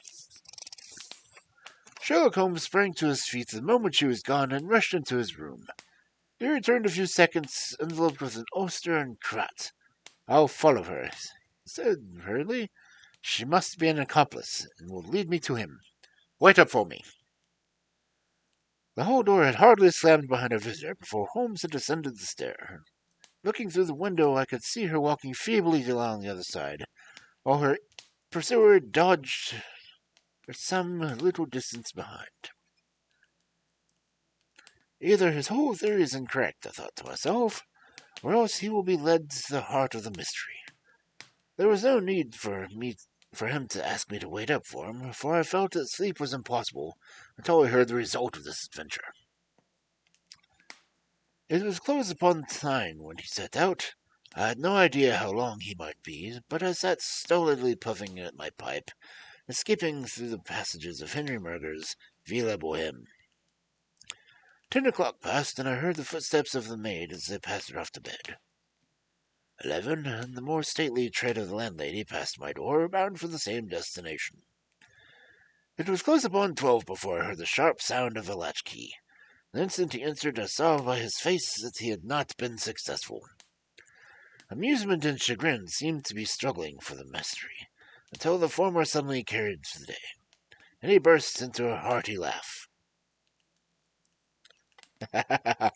I wonder how the Scotland Yarders know for the world, he cried, dropping into his chair. I have chaffed them so much that they would never have let me hear the end of it. I can afford to laugh because I know that I will be even with them in the long run. What is it, then? I asked. Oh, I don't mind telling the story against myself. That creature had gone a little way when she began to limp and show every sign of being footsore. Presently she came to a halt and hailed a four-wheeler which was passing. I managed to be close to her to hear the address, and I need not to have been so anxious, for she sang it out loud enough to be heard on the other side of the street. Drive to 13 Duncan Street, Houndsditch, she cried. This begins to look genuine, I thought, and having seen her safely inside, I perched myself behind. That's an art which every detective should be an expert at. Well, away we rattled and never drew rein until we reached the street in question. I hopped off before we came to the door and strolled down the street in an easy, lounging way. I saw the cab pull up. The driver jumped down, and I saw him open the door and stand expectantly. Nothing came out, though. When I reached him, he was groping about frantically for an empty cab, and giving vent to the finest assorted collection of oaths that I ever listened to. There was no sign or trace of his passenger, and I fear it will be some time before he gets his fare. On inquiring at number 13, we found that the house belonged to a respectable paperhanger named Keswick, and that no one of that name, of either Sawyer or Dennis, had ever been or heard of there. "You don't mean to say," I cried in amazement, "that tottering, feeble old woman was able to get out of the cab while it was still in motion, without either you or the driver seeing her?" "Old woman be damned," said Sherlock Holmes sharply. "We were the old women to be taken in so. It must have been a young man, and an active one, too, besides being an incomparable actor. The get-up was inimitable, and he saw that he was followed, no doubt, and used this means as giving me the slip. It shows that the man we are after is not as lonely as I imagined he was, but has friends who are ready to risk something for him. Now, Doctor, you are looking done up. Take my advice and turn in." I was certainly feeling very weary, so I obeyed his injunction. I left Holmes seated in front of the smouldering fire, and long into the watches of the night I heard the low, melancholy wailings of his violin. I knew that he was still pondering over the strange problem which he had set himself to unravel.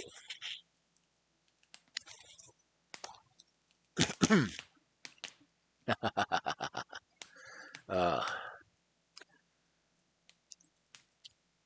but yes, back to the beginning.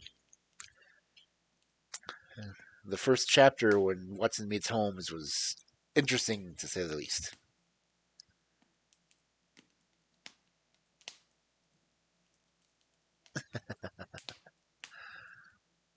But let's get back to the bookstore. That, oh.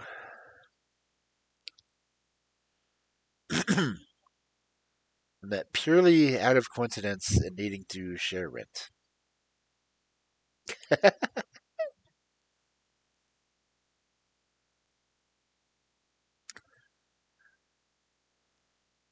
uh, but I am enjoying this book far too much. And let's see, that was through chapter 5. There's only 2 more chapters left of part 1.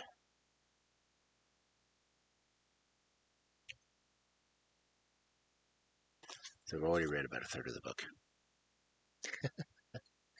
Because there's only 14 chapters.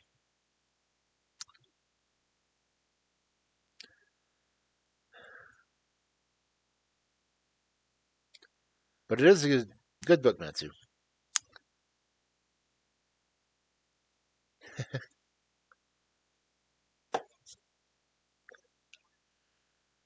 Oh, definitely a good one. And I seem to have most of the other ones now.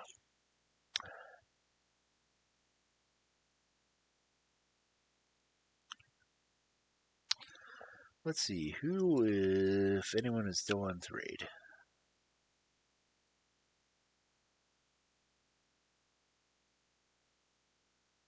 It looks like everyone else whose phone is already off for the night. Let me see.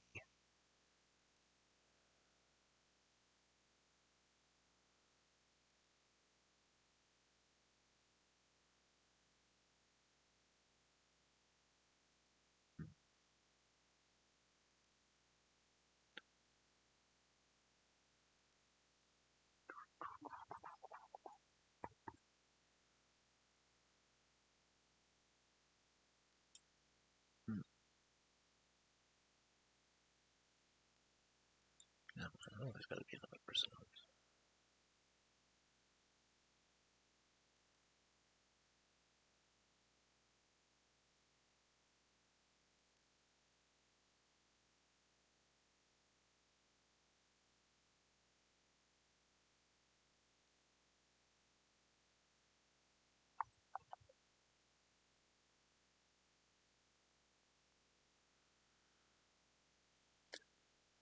For how long that has been on.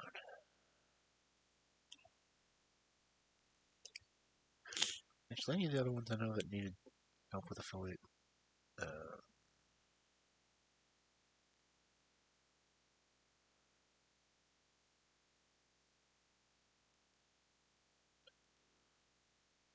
see.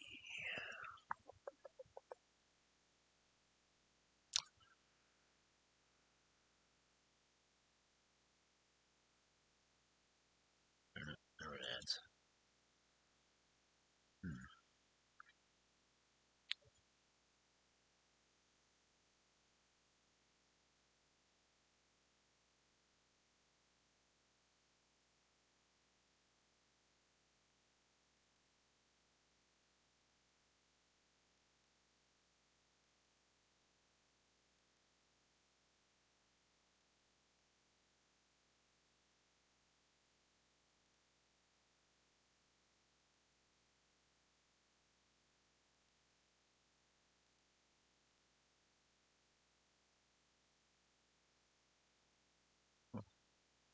A married thing. She's on. Need to make sure.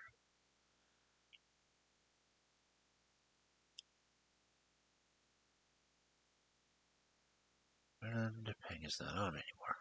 And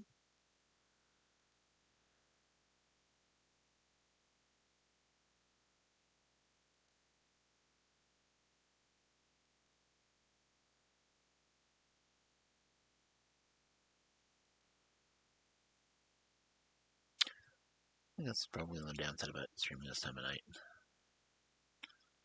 No one to read.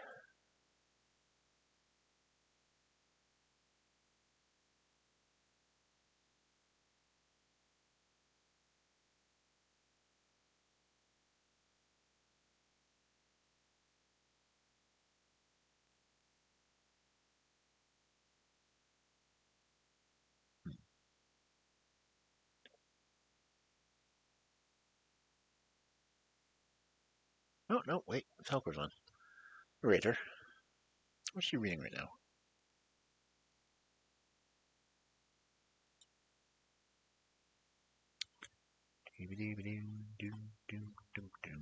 She's.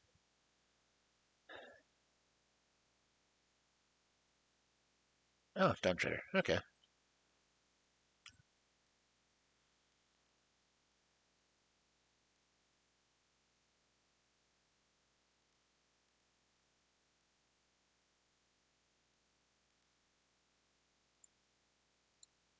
Okay, let's go.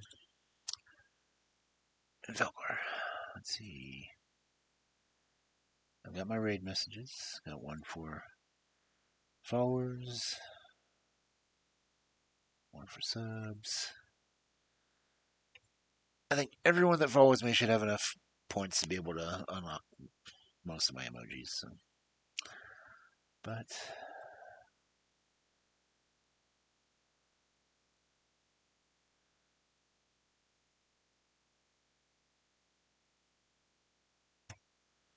that's Red Falcor.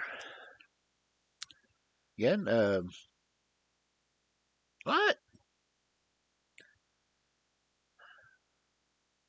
Hi, Oni. Got here just in time for me to raid someone else.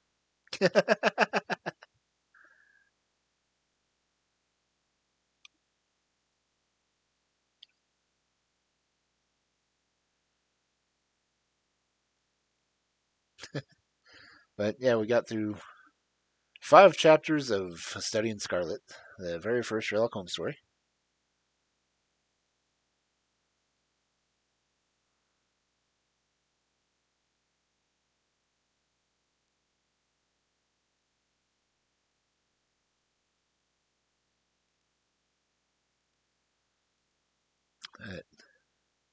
How was your stream, Oni?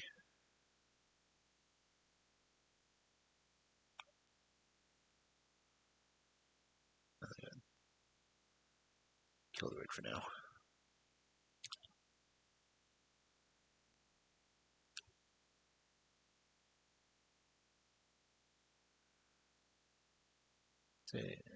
Brought in 4 more people. Cool.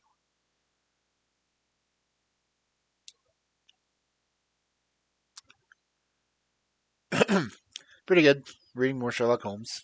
Started the actual first book, which is this one, Studying Scarlet.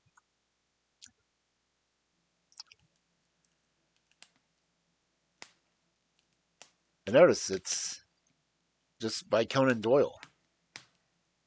Not Arthur Conan Doyle, not Sir Arthur Conan Doyle. This is the first Sherlock Holmes book.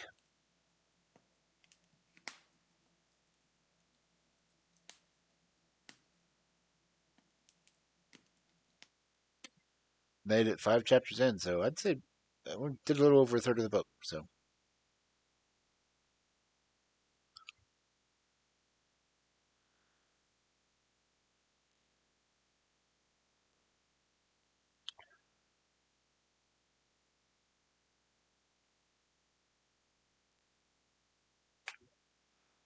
yeah, very interesting to see how Watson actually met Sherlock Holmes.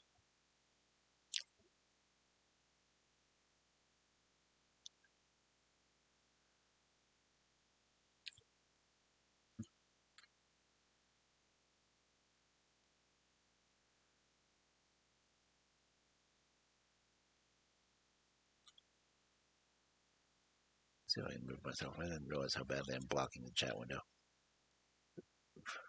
Get out of here. Chat window in my window. It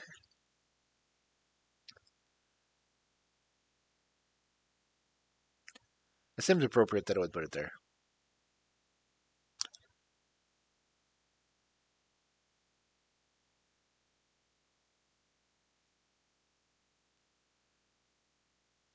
Mm.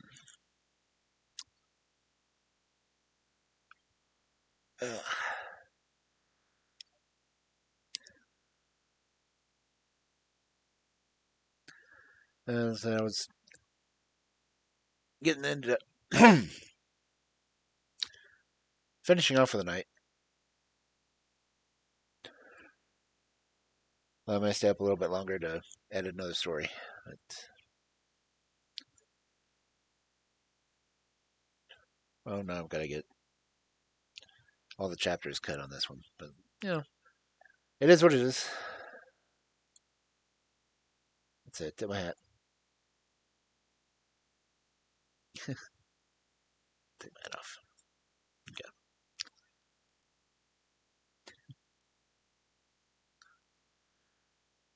But I do thank you for the raid. Nice to see you in here.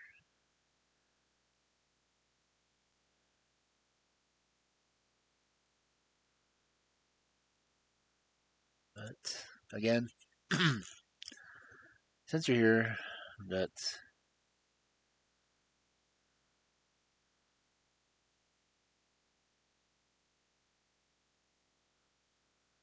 my raid messages.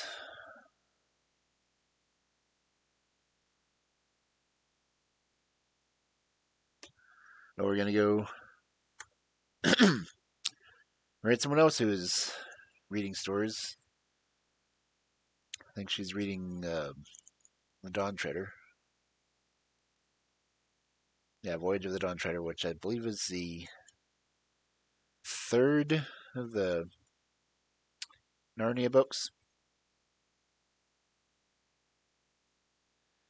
Yeah, because it's Lion, Witch, and Wardrobe, Prince Caspian, then Dawn Treader. Yeah, I think that's the order.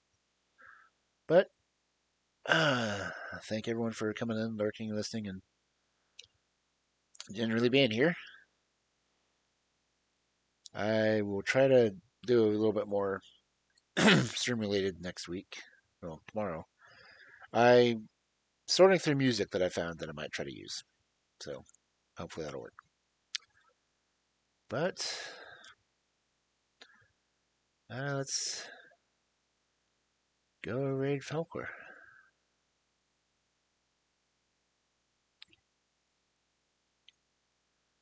I will see you all in there. Have a good evening, good night, good morning, whichever you may have.